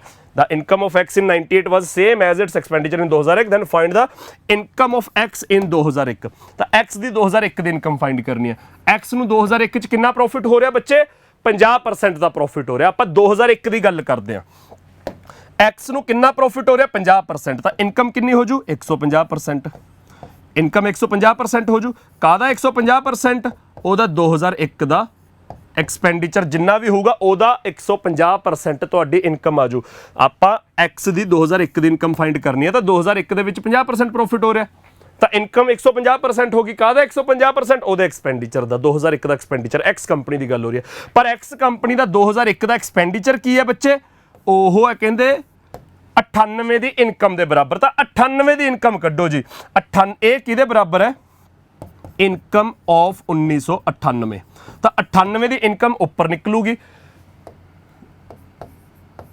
1998 ਵਿੱਚ ਕਿੰਨਾ ਪ੍ਰੋਫਿਟ ਹੋ ਰਿਹਾ 1998 ਵਿੱਚ ਹੋ ਰਿਹਾ 55% ਦਾ ਪ੍ਰੋਫਿਟ ਤਾਂ ਇਨਕਮ ਹੋ ਗਈ 155% ਕਾਹਦਾ 155% 200 ਕਰੋੜ ਦਾ ਤਾਂ 200 ਕਰੋੜ ਦਾ ਬੱਚੇ 155% ਦੇਖੋ ਕਿੰਨਾ ਹੋ ਜਾਊਗਾ 155% ਹੋ ਜਾਊਗਾ 31/20 ਇੰਟੂ 200 31/20 ਇੰਟੂ 200 ਕਰੋੜ ਜਦੋਂ ਕਰੋਗੇ ਇੱਥੇ ਆ ਗਿਆ 10 ਇੰਟੂ 31 ਕਰਕੇ 310 ਕਰੋੜ ਆ ਗਿਆ ਤਾਂ ਜਿਹੜੀ 1998 ਦੀ ਇਨਕਮ ਨਿਕਲੇ 310 ਕਰੋੜ ਉਹ ਤੁਹਾਡਾ ਐਕਸਪੈਂਡੀਚਰ ਬਣ ਜੂਗਾ 2001 ਦਾ ਤਾਂ 2001 ਦੀ ਇਨਕਮ ਕਿੰਨੀ ਹੋ ਜੂ 150% ਹੁੰਦਾ 3/2 ਇੰਟੂ 310 3/2 ਇੰਟੂ 310 ਬੱਚੇ ਕਿੰਨਾ ਆ ਗਿਆ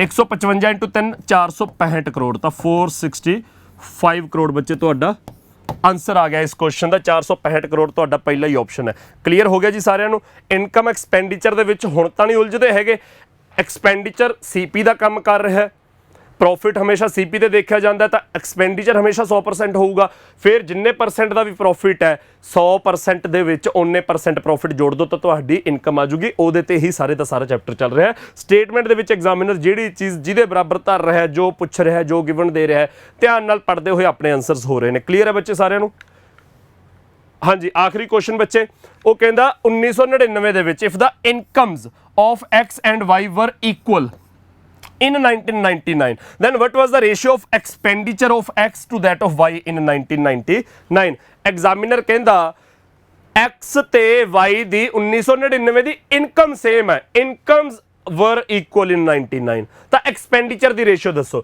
ਤਾਂ ਬੱਚੇ 1999 ਦੇ ਵਿੱਚ x ਤੇ y ਦੀ ਇਨਕਮ ਸੇਮ ਹੈ 1999 ਚ ਪ੍ਰੋਫਿਟ ਦੇਖੋ, x ਨੂੰ ਹੈ 50% ਦਾ ਪ੍ਰੋਫਿਟ, y ਨੂੰ ਹੈ 60% ਦਾ ਪ੍ਰੋਫਿਟ। ਤਾਂ x ਦਾ ਪ੍ਰੋਫਿਟ ਜੇ 50% ਹੈ ਤਾਂ ਉਹਦੀ ਇਨਕਮ ਹੋਗੀ 150%, ਉਹਦੀ ਇਨਕਮ ਹੋਗੀ 150%। ਕਾਹਦਾ 150%? x ਦੇ ਐਕਸਪੈਂਡੀਚਰ ਦਾ।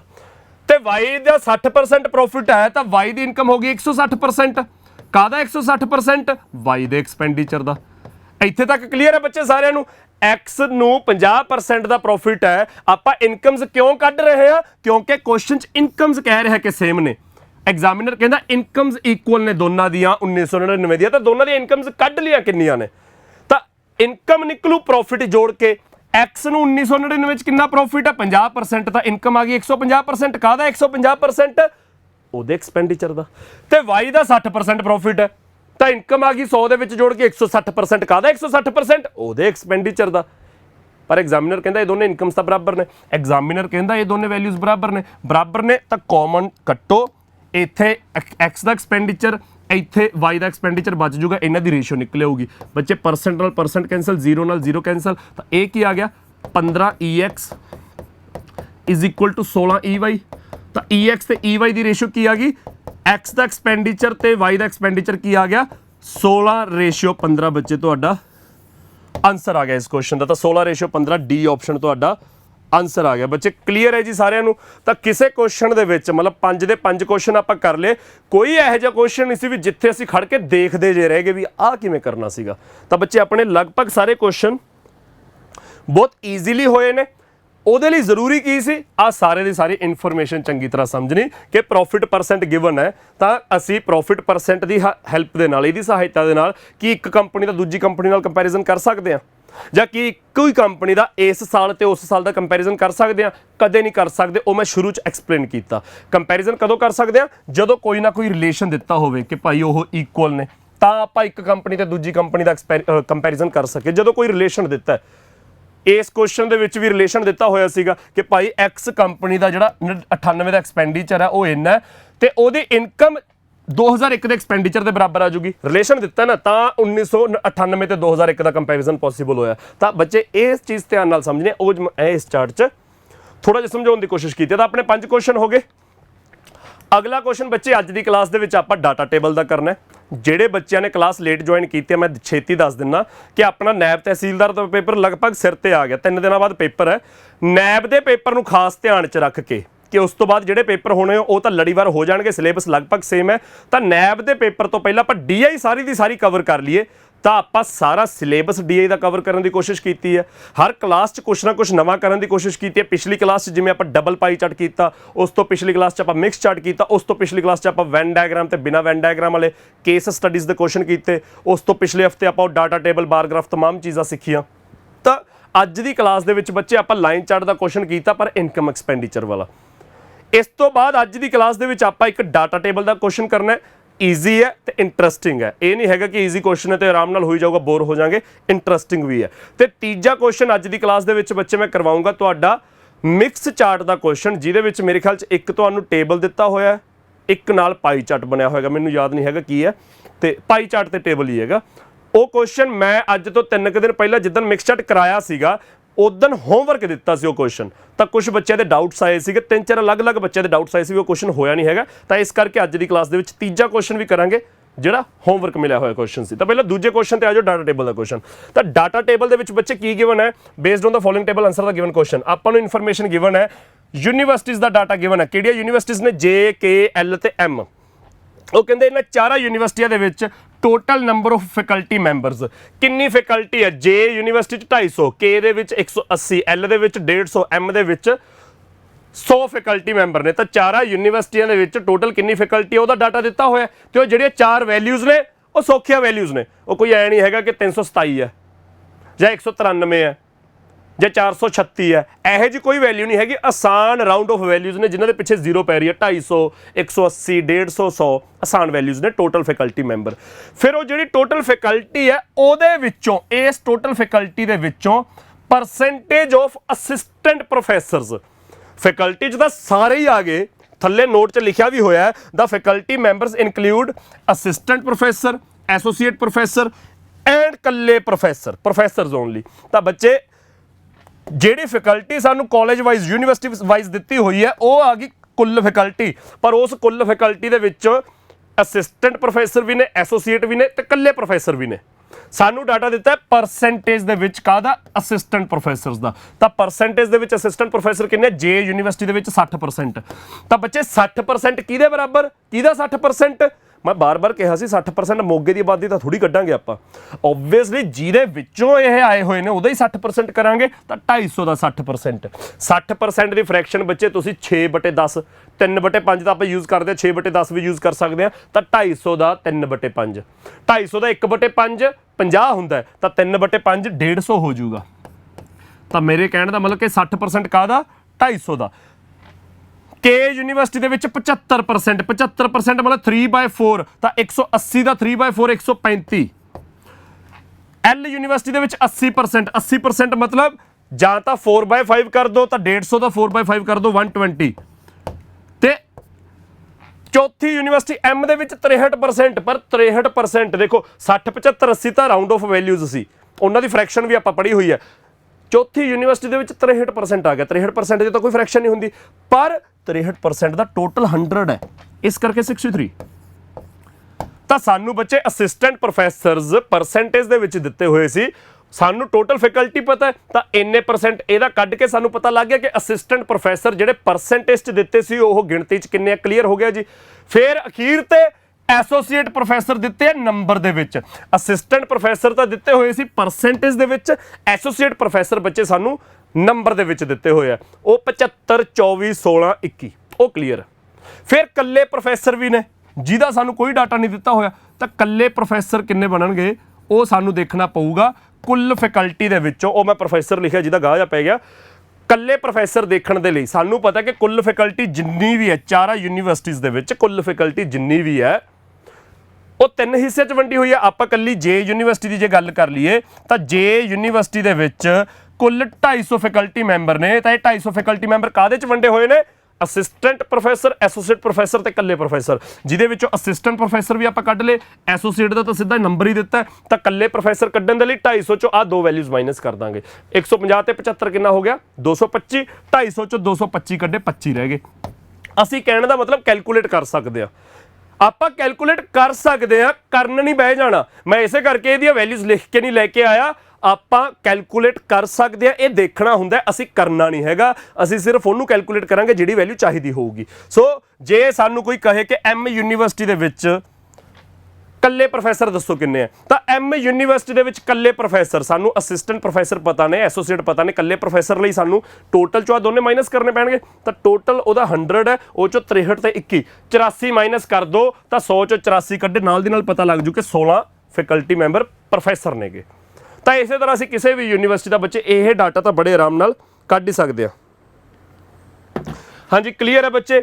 ਇਸ ਤੋਂ ਬਾਅਦ ਕੁਐਸਚਨਸ ਦੇਖਦੇ ਹਾਂ। ਇਹਦੇ ਵਿੱਚ ਐਗਜ਼ਾਮੀਨਰ ਪਰਸੈਂਟੇਜ ਪੁੱਛ ਲੂ। ਪਰਸੈਂਟੇਜ 'ਚ ਐਗਜ਼ਾਮੀਨਰ ਕੀ ਪੁੱਛਦਾ ਹੁੰਦਾ, ਪਰਸੈਂਟੇਜ ਦੇ ਵਿੱਚ ਐਗਜ਼ਾਮੀਨਰ ਕਹਿ ਦੂਗਾ ਕਿ ਕੇ ਯੂਨੀਵਰਸਿਟੀ ਦੇ ਐਸੋਸੀਏਟ ਪ੍ਰੋਫੈਸਰ ਨੇ, ਜਿਹੜੇ associate professors in K university are what percent of assistant professor in L university। ਤਾਂ ਕੇ ਯੂਨੀਵਰਸਿਟੀ ਦੇ associate professor are what percent of assistant professor in L university। ਤਾਂ 24 is what percent of 120, 24/120 1/5, 20% answer ਆ ਗਿਆ।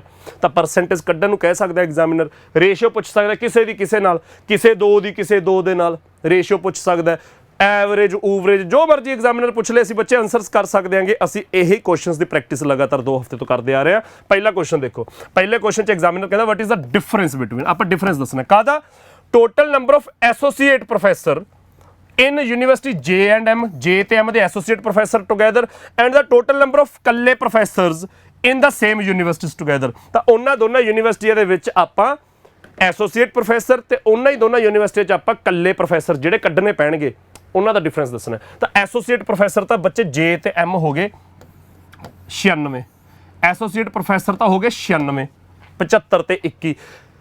ਇੱਧਰ ਲਿਖ ਲੈਂਦੇ ਆ associate professor. Associate professor ਤਾਂ ਹੋ ਗਏ ਬੱਚੇ J 'ਚ 75, M 'ਚ 21, ਉਹ ਹੋ ਗਏ 96। ਫਿਰ ਆਪਾਂ ਕੱਲੇ ਪ੍ਰੋਫੈਸਰ ਕੱਢਣੇ ਆ। ਕੱਲੇ ਪ੍ਰੋਫੈਸਰ ਕੱਢਣ ਦੇ ਲਈ ਆਪਾਂ ਨੂੰ ਕੀ ਚਾਹੀਦਾ, ਅਸਿਸਟੈਂਟ ਪ੍ਰੋਫੈਸਰਾਂ ਦੀ ਗਿਣਤੀ। ਅਸਿਸਟੈਂਟ ਪ੍ਰੋਫੈਸਰਾਂ ਦੀ ਗਿਣਤੀ ਕੀ ਹੈ? ਜੇ ਦੇ ਵਿੱਚ 60% ਕੱਢਿਆ ਸੀ, 250 ਦਾ 60% ਆ ਗਿਆ ਸੀ 150, ਤਾਂ 150 ਤੇ 75 ਹੋ ਗਿਆ 225, 250 ਚ ਕੱਢੋ 225, ਇਹ ਆ ਗਏ 25। 100 ਦਾ 63% ਆ ਗਿਆ 63, 63 ਤੇ 21 ਹੋ ਗਿਆ 84, 100 ਚੋਂ ਕੱਢੋ 84, 16। ਤਾਂ ਬੱਚੇ ਕੱਲੇ ਪ੍ਰੋਫੈਸਰ ਕਿੰਨੇ ਆ ਗਏ ਇਹਨਾਂ ਦੋਨਾਂ ਯੂਨੀਵਰਸਿਟੀਆਂ ਦੇ? ਕੱਲੇ ਪ੍ਰੋਫੈਸਰ ਆ ਗਏ 25 ਤੇ 16, 41। ਕੱਲੇ ਪ੍ਰੋਫੈਸਰ ਆ ਗਏ 41। ਤਾਂ ਬੱਚੇ ਆਪਾਂ ਡਿਫਰੈਂਸ ਦੱਸਣਾ ਸੀ, ਡਿਫਰੈਂਸ ਕਿੰਨਾ? 96 ਤੇ 41 ਦਾ ਡਿਫਰੈਂਸ ਦੱਸੋ। 96 ਤੇ 41 ਦਾ ਡਿਫਰੈਂਸ 55, ਸੈਕਿੰਡ ਆਪਸ਼ਨ ਬੱਚੇ ਤੁਹਾਡਾ ਆਨਸਰ ਆ ਗਿਆ। ਸਮਝ ਆ ਗਿਆ ਬੱਚੇ? ਸਾਨੂੰ ਐਸੋਸੀਏਟ ਪ੍ਰੋਫੈਸਰਾਂ ਦੀ ਤਾਂ ਗਿਣਤੀ ਗਿਵਨ ਹੀ ਹੈ, ਕੱਲੇ ਪ੍ਰੋਫੈਸਰਾਂ ਦੀ ਗਿਣਤੀ ਸਾਨੂੰ ਕੱਢਣੀ ਪਈ। ਉਹਦੇ ਲਈ ਸਾਨੂੰ ਅਸਿਸਟੈਂਟ ਪ੍ਰੋਫੈਸਰ ਜਿਹੜੇ ਪਰਸੈਂਟੇਜ ਦੇ ਵਿੱਚ ਗਿਵਨ ਨੇ ਉਹਨਾਂ ਨੂੰ ਨੰਬਰ 'ਚ ਕੱਢਣਾ ਪੈਣਾ ਸੀ। ਨੰਬਰ 'ਚ ਅਸੀਂ ਕੈਲਕੂਲੇਸ਼ਨ ਬੜੇ ਆਰਾਮ ਨਾਲ ਕਰ ਸਕਦੇ ਕਿਉਂਕਿ ਸੌਖੀਆਂ ਵੈਲਿਊਜ਼ ਨੇ, ਆ ਵੀ ਟੋਟਲ ਵੀ ਸੌਖੀਆਂ ਵੈਲਿਊਜ਼ ਨੇ। ਸੋ ਇਸ ਕਰਕੇ ਮੈਂ ਇਹ ਵੈਲਿਊਜ਼ ਲਿਖ ਕੇ ਨਹੀਂ ਲੈ ਕੇ ਆਇਆ ਕਿ ਸਾਡੀ ਥੋੜੀ ਪ੍ਰੈਕਟਿਸ ਹੋਵੇ ਹਰ ਕੁਐਸਚਨ 'ਚ। ਜੇ ਦੁਬਾਰਾ ਵੀ ਕੱਢਣਾ ਪੈ ਜਾਏ ਕਿਸੇ ਵੈਲਿਊ ਨੂੰ ਜਿਹੜੀ ਆਲਰੇਡੀ ਕੱਢ ਲਈ, ਦੁਬਾਰਾ ਅਗਲੇ ਕੁਐਸਚਨ 'ਚ ਫੇਰ ਕੱਢਣੀ ਪੈ ਜਾਏ, ਅਸੀਂ ਕੱਢ ਲਈਏ। ਇਸ ਕਰਕੇ ਨਹੀਂ ਮੈਂ ਵੈਲਿਊਜ਼ ਲਿਖ ਕੇ ਲੈ ਕੇ ਆਇਆ। ਇਸੇ ਕਰਕੇ ਮੈਂ ਡਾਟਾ ਟੇਬਲ ਦੇ ਵਿੱਚ ਪ੍ਰੋਫੈਸਰਾਂ ਦੀ ਗਿਣਤੀ ਵਾਲਾ ਡਾਟਾ ਨਾਲ ਨਹੀਂ ਲੈ ਕੇ ਆਇਆ, ਖਾਲੀ ਛੱਡਿਆ ਕਿ ਆਪਾਂ ਹਰ ਵਾਰੀ ਪ੍ਰੈਕਟਿਸ ਕਰੀਏ, ਪਰਸੈਂਟੇਜ ਨੂੰ ਕਨਵਰਟ ਕਰੀਏ, ਪਲੱਸ ਕਰਕੇ ਆਹ ਦੋਨੇ ਪਲੱਸ ਕਰਕੇ ਟੋਟਲ ਚੋਂ ਮਾਈਨਸ ਕਰੀਏ, ਪ੍ਰੋਫੈਸਰਾਂ ਦੀ ਗਿਣਤੀ ਕੱਢੀਏ। ਇੰਨੀ ਕੁ ਮਾਈਂਡ ਕੈਲਕੂਲੇਸ਼ਨ ਸਾਡੀ ਹਰ ਕੁਐਸਚਨ 'ਚ ਹੁੰਦੀ ਜਾਵੇ। ਇਸੇ ਕਰਕੇ ਓਰੀਜਨਲ ਟੇਬਲ ਹੀ ਮੈਂ ਲੈ ਆਇਆ, ਜੋ ਕੱਢਣਾ ਹੋਇਆ ਮੌਕੇ ਤੇ ਕੱਢਾਂਗੇ, ਸਵਾਲ ਬਾਈ ਸਵਾਲ ਦੇਖਦੇ ਜਾਵਾਂਗੇ ਕੀ ਪੁੱਛਿਆ। ਅਗਲਾ ਕੁਐਸਚਨ ਕਹਿੰਦਾ ਇਨ ਯੂਨੀਵਰਸਿਟੀ ਐਮ ਯੂਨੀਵਰਸਿਟੀ ਦੇ ਵਿੱਚ 8/21 of the assistant professors are males. ਉਹ ਕਹਿੰਦਾ ਐਮ ਯੂਨੀਵਰਸਿਟੀ ਦੇ ਵਿੱਚ ਜਿੰਨੇ ਅਸਿਸਟੈਂਟ ਪ੍ਰੋਫੈਸਰ ਨੇ ਉਹਦਾ 8/21 ਕੀ ਹੈ? ਮੇਲ ਨੇ। And in university L university ਦੇ ਵਿੱਚ 3/5 of the assistant professors, assistant ਦੋਨਾਂ 'ਚ assistant, okay 3/5 assistant professor are male. So ਉਸ ਤੋਂ ਬਾਅਦ ਕਹਿੰਦਾ ਵਟ ਇਜ਼ ਦਾ ਰੇਸ਼ੀਓ ਦੱਸੋ ਕਾਦੀ? Between male assistant professors in M and that in L. ਤਾਂ ਬੱਚੇ ਅਸਿਸਟੈਂਟ ਪ੍ਰੋਫੈਸਰ ਮੇਲ ਰੇਸ਼ੀਓ ਦੇ ਵਿੱਚ ਦੱਸਣੇ ਐਮ ਤੇ ਐਲ ਦੇ। ਆਹ ਕੁਐਸਚਨ ਹੈ ਬੱਚੇ ਆਪਣਾ। ਤਾਂ ਅਸਿਸਟੈਂਟ ਪ੍ਰੋਫੈਸਰ ਮੇਲ ਤੋਂ ਪਹਿਲਾਂ ਟੋਟਲ ਦੇਖਣਾ ਪਊ ਕਿਉਂਕਿ ਮੇਲ ਤਾਂ ਪਤਾ ਕਿ 8/21 ਹੈ, ਪਰ ਕਾਹਦਾ 8/21 ਹੈ? 63% ਆਫ 100 63 ਬਣ ਗਿਆ ਜੀ। ਤਾਂ 63 ਦਾ 8/21, 63 ਦਾ 8/21, 21 ਤੇ 63 ਆ ਗਿਆ 3, ਇਹਦੀ ਵੈਲਿਊ ਆ ਗਈ 24। ਐਲ ਵਾਲੇ ਪਾਸੇ ਐਲ 'ਚ ਕਿੰਨੇ ਨੇ ਅਸਿਸਟੈਂਟ ਪ੍ਰੋਫੈਸਰ ਜਿਹੜੇ ਮੇਲ? 3/5। ਕਾਹਦਾ 3/5? 80% ਆਫ 150, 80% ਆਫ 150 ਬਣ ਗਿਆ 120, 120 ਦਾ 3/5, 120 ਦਾ 3/5, 5 ਤੇ 120, 24 × 3 48। ਤਾਂ ਬੱਚੇ 24 ਤੇ 48, 24 ਤੇ 48 ਆਇਆ, 24 ਤੇ 72 ਹੁੰਦਾ, 48 ਥੋੜੀ ਹੁੰਦਾ ਯਾਰ, 24 ਤੇ 72 ਹੁੰਦਾ ਬੱਚੇ। ਤਾਂ 24 × 72 ਕਿੰਨਾ ਆ ਗਿਆ ਬੱਚੇ? ਤੁਹਾਡਾ ਆਨਸਰ 1/3। ਤਾਂ ਇਸ ਕੁਐਸਚਨ ਦਾ ਆਨਸਰ ਆ ਗਿਆ ਤੁਹਾਡਾ ਸੈਕਿੰਡ ਆਪਸ਼ਨ। ਦੇਖੋ ਜੀ 1/3। ਵੈਸੇ ਵੀ ਇੱਧਰ 24 ਸੀ, ਉਧਰ 24 × 3 24 ਕੱਟਿਆ 1/3 ਆ ਗਿਆ। 24 × 3 72 ਕਰਨ ਦੀ ਵੀ ਲੋੜ ਨਹੀਂ ਪੈਣੀ। ਸਮਝ ਆ ਗਿਆ? ਪਲੀਜ਼ ਕਮੈਂਟ ਸੈਕਸ਼ਨ 'ਚ ਕਮੈਂਟ ਕਰਕੇ ਦੱਸਦੇ ਜਾਓ। ਕਲੀਅਰ ਹੈ ਜੀ ਸਾਰਿਆਂ ਨੂੰ? ਇਸ ਤੋਂ ਅਗਲਾ question, what is the average? Average ਕੱਢਣੀ ਆਉਂਦੀ ਹੈ ਸਾਰਿਆਂ ਨੂੰ? ਜਿਹਦੀ ਵੀ ਐਵਰੇਜ ਪੁੱਛੀ ਹੋਊਗੀ, ਜਿੰਨੀਆਂ ਵੀ ਵੈਲਿਊਜ਼ ਦੀ ਐਵਰੇਜ ਪੁੱਛੀ ਹੋਊਗੀ, ਉਹ ਸਾਰੀਆਂ ਵੈਲਿਊਜ਼ ਐਡ ਕਰੋ, ਡਿਵਾਈਡ ਬਾਈ ਜਿੰਨਿਆਂ ਦੀ ਐਵਰੇਜ ਕੱਢਣੀ ਹੈ ਉਸ ਨੰਬਰ ਨਾਲ ਡਿਵਾਈਡ ਕਰ ਦਿਓ। ਐਵਰੇਜ ਤੁਹਾਨੂੰ ਕੱਢਣੀ ਆਉਂਦੀ ਹੈ। ਕਾਹਦੀ ਐਵਰੇਜ ਕੱਢਣੀ ਹੈ? ਅਸਿਸਟੈਂਟ ਪ੍ਰੋਫੈਸਰਸ ਇਨ KLM। ਤਾਂ ਅਸਿਸਟੈਂਟ ਪ੍ਰੋਫੈਸਰ ਕੱਢਣੇ ਆ KLM ਦੇ। K 'ਚ ਅਸਿਸਟੈਂਟ ਪ੍ਰੋਫੈਸਰ ਕਿੰਨੇ ਆ ਗਏ ਸੀ? 135। L ਦੇ ਵਿੱਚ ਅਸਿਸਟੈਂਟ ਪ੍ਰੋਫੈਸਰ ਕਿੰਨੇ ਆ ਗਏ ਸੀ? 120। M ਦੇ ਵਿੱਚ ਅਸਿਸਟੈਂਟ ਪ੍ਰੋਫੈਸਰ ਕਿੰਨੇ ਆ ਗਏ ਸੀ? 63। ਤਾਂ ਬੱਚੇ ਇਹੀ ਹੈ। ਤਾਂ ਇਹ ਕਿੰਨਾ ਬਣ ਗਿਆ? 135, 13 ਤੇ 12 25 ਤੇ 6 31, 31 ਦੇ ਨਾਲ 8 ਲੱਗ ਗਿਆ 318, ਡਿਵਾਈਡ ਬਾਈ 3 ਐਵਰੇਜ ਕੱਢਣੀ ਹੈ। ਤਾਂ ਡਿਵਾਈਡ ਬਾਈ 3 ਕਰਕੇ ਆਨਸਰ ਆ ਗਿਆ 106। ਤਾਂ assistant professors will come out to be 106। Clear ਹੈ ਬੱਚੇ ਸਾਰਿਆਂ ਨੂੰ? ਪਲੀਜ਼ ਕਮੈਂਟ ਸੈਕਸ਼ਨ ਦੇ ਵਿੱਚ ਲਗਾਤਾਰ ਕਮੈਂਟ ਕਰਕੇ ਦੱਸਦੇ ਜਾਇਓ, ਲਗਾਤਾਰ ਇਹ ਵੈਲਿਊਜ਼ ਸੋਲਵ ਕਰਦੇ ਜਾਇਓ ਕਿ ਅਸਿਸਟੈਂਟ ਪ੍ਰੋਫੈਸਰਾਂ ਦੀ ਐਵਰੇਜ ਕੱਢਣੀ ਹੈ, ਕਿਸੇ ਦੀ ਰੇਸ਼ੀਓ ਦੱਸਣੀ ਹੈ, ਕਿਸੇ ਦਾ ਸਮ ਦੱਸਣਾ ਹੈ, ਕਿਸੇ ਦਾ ਡਿਫਰੈਂਸ ਦੱਸਣਾ ਹੈ। ਇੰਨੀ ਕੁ ਕੈਲਕੂਲੇਸ਼ਨ ਅਸੀਂ ਸਮਝਦੇ ਗਏ ਪਹਿਲੇ ਦਿਨ ਤੋਂ। ਜਦੋਂ ਦੇ ਇਹ ਕੁਐਸਚਨਸ ਕਰਨੇ ਸ਼ੁਰੂ ਕੀਤੇ ਅਸੀਂ ਦੋ ਚੀਜ਼ਾਂ ਬਹੁਤ ਚੰਗੀ ਤਰ੍ਹਾਂ ਦੇਖੀਆਂ। ਬੱਚੇ ਦੇਖੋ DI ਦੇ ਵਿੱਚ ਅਸੀਂ ਕੀ ਕੁਝ ਦੇਖਿਆ? ਜੇ ਮੈਂ ਤੁਹਾਡੇ ਦਿਮਾਗ ਦੇ ਜਾਲੇ 'ਚ ਝਾੜ ਕੇ ਹੁਣ ਦੱਸਾਂ ਕਿ ਤੁਸੀਂ 2 ਹਫ਼ਤੇ 'ਚ ਕੀ ਸਿੱਖਿਆ, ਨੰਬਰ 1 ਤਾਂ ਸਾਰੇ ਬੱਚਿਆਂ ਨੇ ਇਮੇਜਿਸ ਸਮਝੀਆਂ ਹੋਣਗੀਆਂ ਕਿ ਡਾਟਾ ਟੇਬਲ 'ਚ ਐਂ ਜੇ ਇਨਫੋਰਮੇਸ਼ਨ ਦਿੱਤੀ ਹੁੰਦੀ ਹੈ, ਲਾਈਨ ਚਾਰਟ 'ਚ ਐਂ ਜੇ ਹੁੰਦੀ ਹੈ, ਪਾਈ ਚਾਰਟ 'ਚ ਐਂ ਜੇ ਹੁੰਦੀ ਹੈ, ਮਿਕਸ ਚਾਰਟ ਵੀ ਦੇਖ ਲਿਆ ਐਂ ਜੇ ਹੁੰਦਾ, ਡਬਲ ਪਾਈ ਚਾਰਟ ਵੀ ਦੇਖ ਲਿਆ ਵੀ 2 ਪਾਈ ਚਾਰਟ ਬਣੇ ਹੁੰਦੇ ਆ। ਇਨਫੋਰਮੇਸ਼ਨ ਕਿਵੇਂ ਦਿੱਤੀ ਜਾਂਦੀ ਹੈ ਆਪਾਂ ਇਮੇਜਿਸ ਸਮਝੀਆਂ, ਨੰਬਰ 1। ਨੰਬਰ 2 ਜਿਹੜੀ ਸਭ ਤੋਂ ਇੰਪੋਰਟੈਂਟ ਚੀਜ਼ ਸਮਝੀ ਆਪਾਂ ਉਹ ਇਮੇਜਿਸ ਦੇ ਵਿੱਚ, ਦੂਜੀ ਚੀਜ਼ ਆਪਾਂ ਇਹ ਵੀ ਕਹਿ ਸਕਦੇ ਕਿ ਆਪਾਂ ਉਹ ਜਿਹੜੀ ਸਾਰੀ ਇਨਫੋਰਮੇਸ਼ਨ ਦਿੱਤੀ ਉਹਨੂੰ ਐਨਾਲਿਸਿਸ ਕਰਨਾ ਸਿੱਖਿਆ। ਉਹਦਾ ਐਨਾਲਿਸਿਸ ਕਿਵੇਂ ਕਰਨਾ, ਜੇ ਸਾਨੂੰ ਕੇਸ ਸਟੱਡੀਜ਼ ਦੇ ਵਿੱਚ ਇੱਕ ਸਟੇਟਮੈਂਟ ਜੀ ਲਿਖਤੀ, ਉਹਨੇ ਪੈਰਾਗ੍ਰਾਫ ਜਿਹਾ ਲਿਖਤਾ, ਉਹ ਸਟੇਟਮੈਂਟ ਉਹ ਫਿਗਰਸ ਕਿਵੇਂ ਉਤਾਰਨੀਆਂ ਨੇ, ਉਹ ਵੈਲਿਊਜ਼ ਕਿਵੇਂ ਐਕਸਟਰੈਕਟ ਕਰਨੀਆਂ ਨੇ ਉਹ ਸਿੱਖਿਆ। ਪਾਈ ਚਾਰਟ ਦੇ ਡਬਲ ਪਾਈ ਚਾਰਟ ਦੇ ਵਿੱਚ ਬੇਸ ਕਿਵੇਂ ਸੇਮ ਕਰਨਾ ਉਹ ਸਿੱਖਿਆ।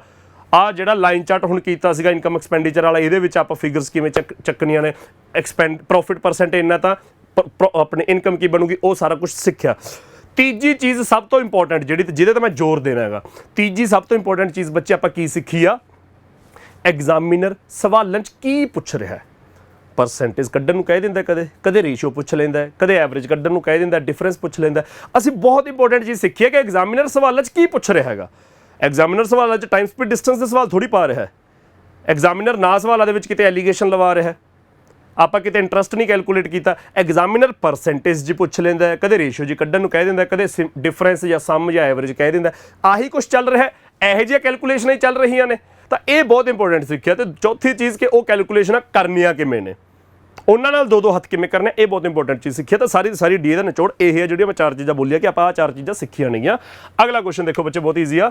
ਦਾ ਟੋਟਲ ਨੰਬਰ ਆਫ ਪ੍ਰੋਫੈਸਰਸ, ਇਕੱਲੇ ਪ੍ਰੋਫੈਸਰਸ ਲਿਖਿਆ ਹੋਇਆ, ਚੌਥਾ ਜਿਹੜਾ ਕਾਲਮ ਦਿੱਤਾ ਨਹੀਂ ਹੈਗਾ, ਇਨ ਜੇ ਐਂਡ ਕੇ ਟੂਗੈਦਰ। ਉਹ ਕਹਿੰਦਾ ਜੇ ਤੇ ਕੇ ਦੇ ਟੂਗੈਦਰ ਕੁੱਲ ਪ੍ਰੋਫੈਸਰ ਜਿਹੜੇ ਬਣਨਗੇ ਇਜ਼ ਅਪਰੋਕਸੀਮੇਟਲੀ ਵਟ ਪਰਸੈਂਟ। ਹੁਣ ਮਾਂ ਦੇ ਪੁੱਤ ਨੇ ਪਰਸੈਂਟੇਜ ਕੱਢਣ ਨੂੰ ਕਹਿਤਾ ਸਾਨੂੰ। ਉਹ ਕਹਿੰਦਾ ਜੇ ਤੇ ਕੇ ਦੇ ਕੁੱਲ ਪ੍ਰੋਫੈਸਰ ਨੇ ਜਿਹੜੇ ਉਹ ਕਿੰਨੇ percent less then the number of assistant professors in university M. ਤਾਂ ਉਹ ਕਹਿੰਦਾ ਜੇ ਪਲੱਸ ਕੇ ਦੇ ਕੱਲੇ ਪ੍ਰੋਫੈਸਰ ਨੇ ਜਿਹੜੇ is what percent less then assistant professors in university M. ਤਾਂ ਆਪਾਂ ਜੇ ਤੇ ਕੇ ਦੇ ਪਹਿਲਾਂ ਪ੍ਰੋਫੈਸਰ ਦੇਖੀਏ ਕਿੰਨੇ ਬਣਦੇ ਆ।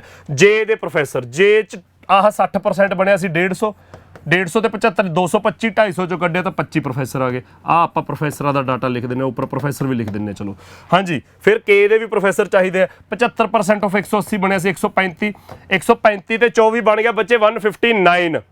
135 ਤੇ 24 ਬਣ ਗਿਆ 159, 180 'ਚ 159 ਕੱਢੇ, ਇਹ ਆ ਗਏ 21। ਤਾਂ 25 ਤੇ 21 ਬਣ ਗਏ ਬੱਚੇ 46। ਆਹ ਵੈਲਿਊ ਤਾਂ ਆ ਗਈ 46। ਐਗਜ਼ਾਮੀਨਰ ਕਹਿੰਦਾ this value 46 is what percent less than ਆਹ ਅਸਿਸਟੈਂਟ ਪ੍ਰੋਫੈਸਰ ਐਮ ਦੇ ਅਸਿਸਟੈਂਟ ਪ੍ਰੋਫੈਸਰ ਬੱਚੇ ਕਿੰਨੇ 63। ਆਹ ਤਾਂ 63 ਹੀ ਨੇ। ਤਾਂ ਐਗਜ਼ਾਮੀਨਰ ਪੁੱਛ ਰਿਹਾ ਹੈ this value 46 is what percent less than 63। ਤਾਂ ਬੱਚੇ 46 ਹੈ ਜਿਹੜਾ 63 ਤੋਂ ਕਿੰਨਾ ਘੱਟ ਹੈ, ਪਰਸੈਂਟੇਜ ਛੱਡੋ ਨੰਬਰ 'ਚ ਦੇਖੋ ਜੀ ਕਿੰਨਾ ਘੱਟ ਹੈ। 46 63 ਤੋਂ 17 ਘੱਟ ਹੈ ਬੱਚੇ। ਤਾਂ ਆਪਾਂ ਉਹਨੂੰ ਪਰਸੈਂਟੇਜ ਦੇ ਵਿੱਚ ਦੱਸਣਾ, ਤਾਂ ਪਰਸੈਂਟੇਜ ਕੱਢਣ ਵੇਲੇ ਕੰਪੈਰੀਜ਼ਨ ਕਿਹਦੇ ਨਾਲ, ਜਿਹਦੇ ਤੋਂ ਦੇਖ ਰਹੇ ਆ 63 ਤੋਂ। ਤਾਂ 17 ਡਿਵਾਈਡ ਬਾਈ 63 ਪਰਸੈਂਟੇਜ ਕੱਢਣ ਲਈ ਮਲਟੀਪਲਾਈ 100। ਆਪਸ਼ਨ ਨੇੜੇ ਨਹੀਂ ਹੈਗੇ। 63 3 2 17 26-27% ਕੋਈ ਆਪਸ਼ਨ ਹੈਗਾ, ਚੱਕੋ ਜੀ 27% ਕੈਲਕੂਲੇਸ਼ਨ ਆਪੋ ਆਪਣੀ। ਮੈਂ ਦੱਸ ਦੇਣਾ 27% ਮੈਂ ਏਡੀ ਛੇਤੀ ਕਿਵੇਂ ਕੱਢਿਆ। ਜੇ ਆਪਸ਼ਨ ਬਹੁਤ ਨੇੜੇ ਹੁੰਦੇ ਕਿ ਇੱਕ 26 ਪੁਆਇੰਟ ਸਮਥਿੰਗ ਹੈ, ਇੱਕ 27 ਪੁਆਇੰਟ ਸਮਥਿੰਗ ਹੈ, ਇੱਕ 24 ਪੁਆਇੰਟ ਸਮਥਿੰਗ ਹੈ, ਇੱਕ 28 ਪੁਆਇੰਟ ਸਮਥਿੰਗ ਹੈ, ਸ਼ਾਇਦ ਮੈਂ ਉਲਝ ਜਾਂਦਾ। ਹੁਣ ਨਹੀਂ ਮੈਂ ਉਲਝਿਆ, ਮੈਂ ਦੱਸ ਦਿੰਦਾ ਕਿਵੇਂ। ਬਾਕੀ ਜਿਹਨੂੰ ਸਮਝ ਆ ਗਿਆ, ਜਿਹਨੂੰ ਨਹੀਂ ਸਮਝ ਆਇਆ ਆਪਦਾ ਕੈਲਕੂਲੇਟ ਜਾਂ ਕਰ ਲਿਓ ਬੱਚੇ ਜਿਵੇਂ ਕਰਨਾ ਹੈਗਾ। ਹਾਂਜੀ ਧਿਆਨ ਨਾਲ ਦੇਖੋ ਮੈਂ ਕੀ ਕੀਤਾ।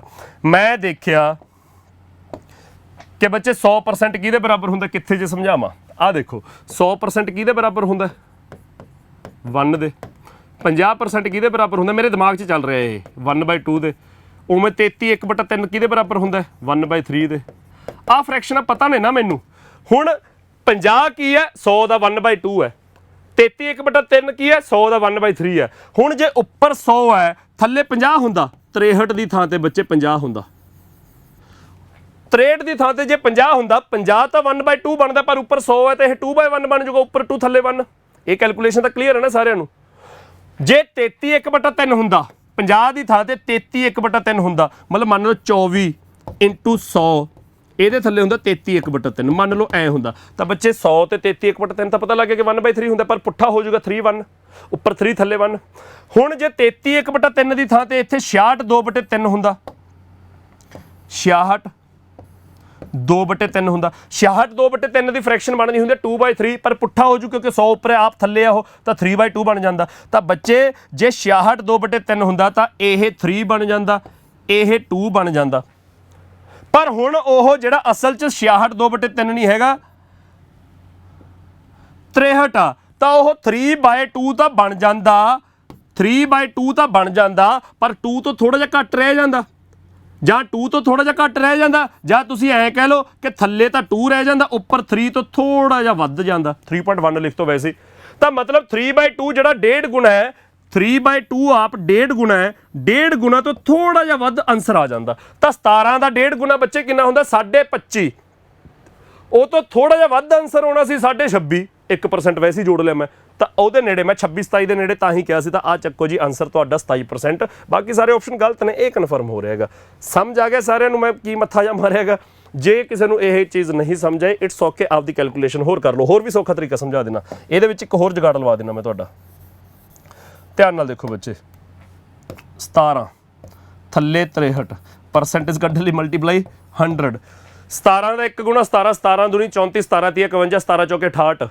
17 ਦਾ 4 ਗੁਣਾ 68 ਹੁੰਦਾ। ਜੇ ਥੱਲੇ 63 ਦੀ ਥਾਂ ਤੇ 68 ਹੁੰਦਾ ਤਾਂ ਪੂਰਾ 1/4 ਆ ਜਾਂਦਾ।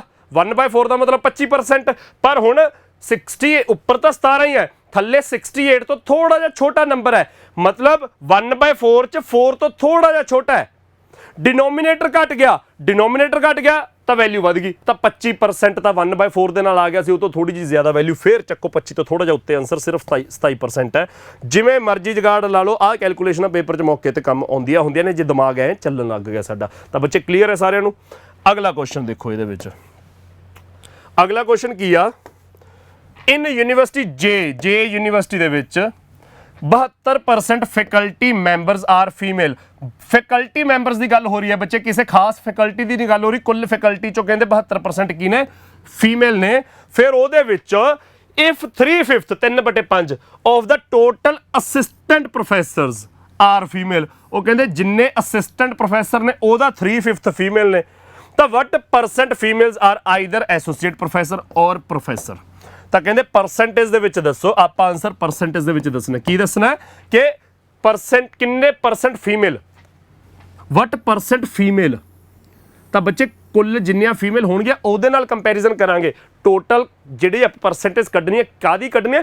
ਫੀਮੇਲ ਦਾ ਕਿੰਨੇ ਪਰਸੈਂਟ, ਤਾਂ ਫੀਮੇਲ ਤੋਂ ਕੰਪੈਰੀਜ਼ਨ ਕਰਾਂਗੇ। ਕੌਣ? ਜਿਹੜੇ ਐਸੋਸੀਏਟ ਜਾਂ ਪ੍ਰੋਫੈਸਰ ਨੇ। ਤਾਂ ਬੱਚੇ ਕੁੱਲ ਫੀਮੇਲ 72%, ਤਾਂ 250 ਦਾ 72%, 250 ਦਾ 72%, 5 ਦੇ ਟੇਬਲ 'ਚ, ਸੌਰੀ 50 ਦੇ ਟੇਬਲ 'ਚ, ਤਾਂ ਇਹ ਆ ਗਿਆ 36 × 5। 36 × 5 ਤੁਹਾਡਾ ਕਿੰਨਾ ਹੁੰਦਾ? 180। ਤਾਂ ਬੱਚੇ ਕੁੱਲ 180 ਫੀਮੇਲ ਨੇ। ਇੰਨੀ ਗੱਲ ਕਲੀਅਰ ਹੋ ਗਈ? ਹਾਂਜੀ, ਕੁੱਲ 180 ਫੀਮੇਲ ਨੇ, ਇੰਨੀ ਗੱਲ ਕਲੀਅਰ ਹੋ ਗਈ। ਇਹ ਆਪਾਂ ਫੀਮੇਲ ਕੱਢ ਲਈਆਂ।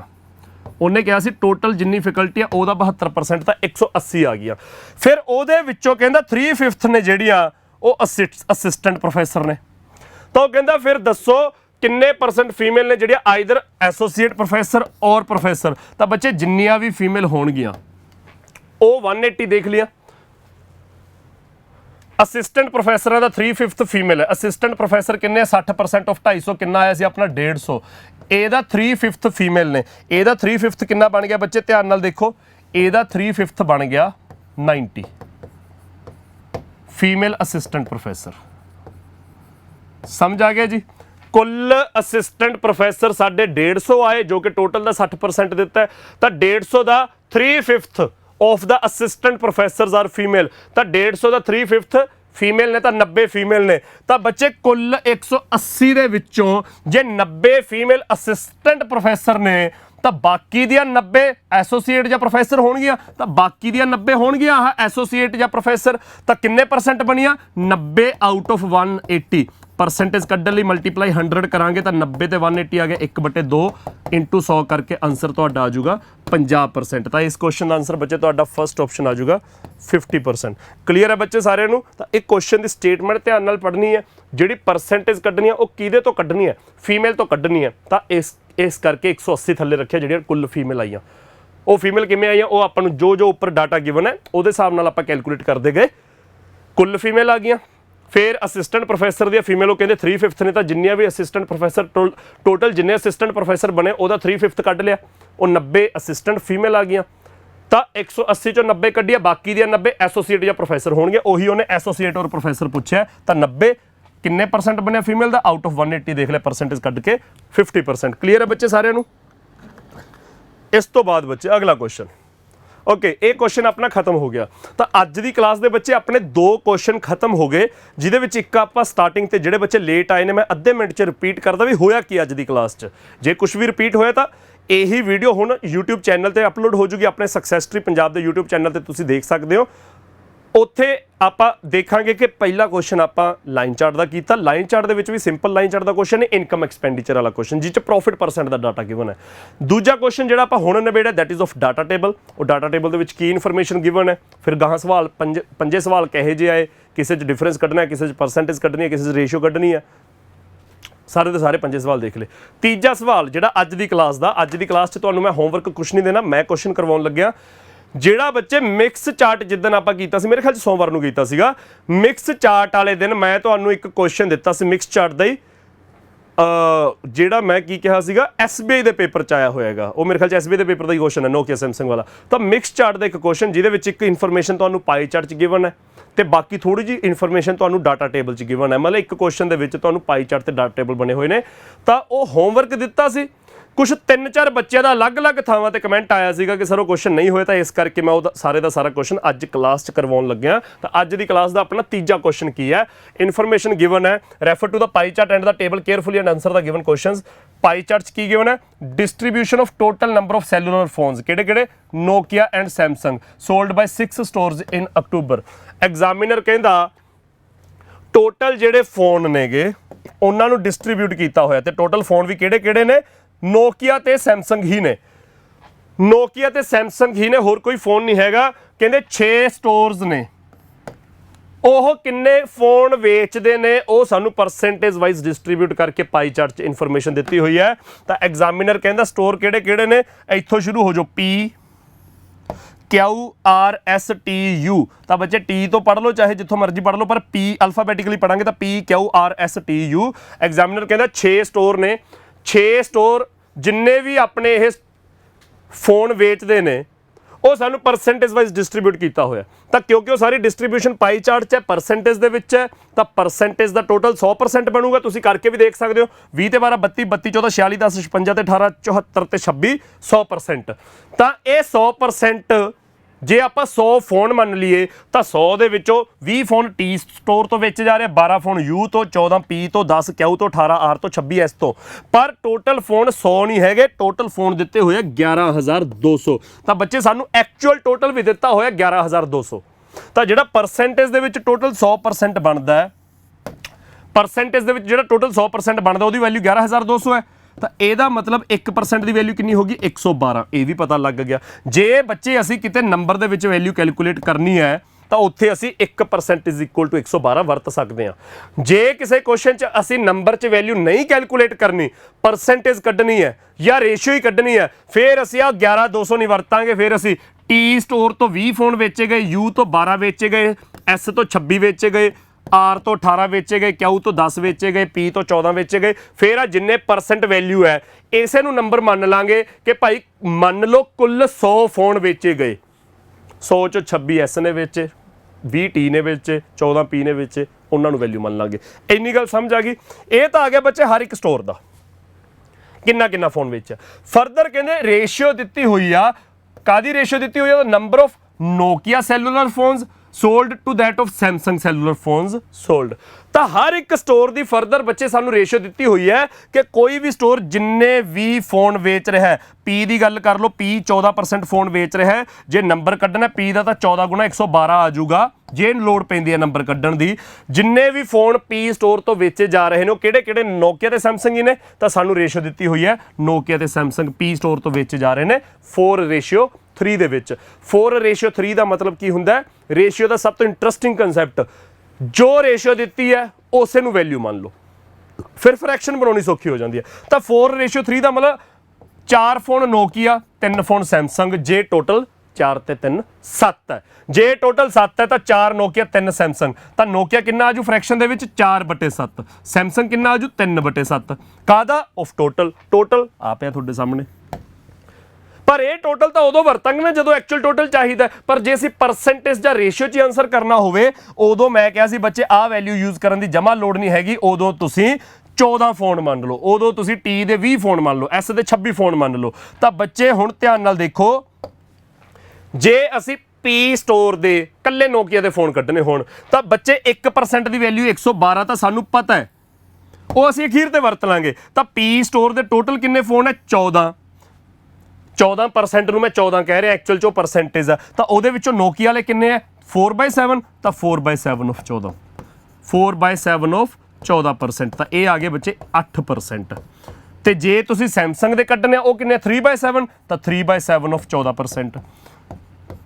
ਤਾਂ ਉਦੋਂ ਬੱਚੇ ਤੁਸੀਂ 112 ਨੂੰ ਹਲੇ ਨਹੀਂ ਵਰਤਣਾ, ਤੁਸੀਂ ਪਰਸੈਂਟੇਜ ਦੇ ਵਿੱਚ ਜਿਹੜੀ ਵੈਲਿਊ ਦਿੱਤੀ ਹੈ ਉਸੇ ਨੂੰ ਨੰਬਰ ਮੰਨ ਕੇ ਰੇਸ਼ੀਓ ਦੀ ਫ੍ਰੈਕਸ਼ਨ ਬਣ ਜੂਗੀ। ਨੋਕੀਆ ਅੱਡ ਕੱਢ ਲਓ, ਸੈਮਸੰਗ ਅੱਡ ਕੱਢ ਲਓ, ਹਰ ਇੱਕ ਦਾ ਨਿਕਲ ਜੂਗਾ। ਇੱਥੇ 4 ਤੇ 3 ਦਾ ਟੋਟਲ 7 ਹੈ ਨਾ ਰੇਸ਼ੀਓ ਦੇ ਵਿੱਚ। ਨੋਕੀਆ ਤੇ ਸੈਮਸੰਗ ਦੀ ਜਿਹੜੀ ਰੇਸ਼ੀਓ ਦਿੱਤੀ ਹੈ, ਉੱਥੇ ਪੀ ਸਟੋਰ ਦੀ ਗੱਲ ਕਰੀਏ, ਰੇਸ਼ੀਓ ਦਾ ਟੋਟਲ 7 ਹੈ, ਟੋਟਲ 7 ਦਾ ਮਲਟੀਪਲ ਹੈ। ਕਿਉਂ ਦੇ ਵਿੱਚ ਰੇਸ਼ੀਓ ਦਾ ਟੋਟਲ 3 ਤੇ 1 4 ਹੈ, ਟੋਟਲ 10% ਹੈ, 4 ਤੋਂ 2.5 ਗੁਣਾ ਕੀਤਾ ਜਾ ਸਕਦਾ।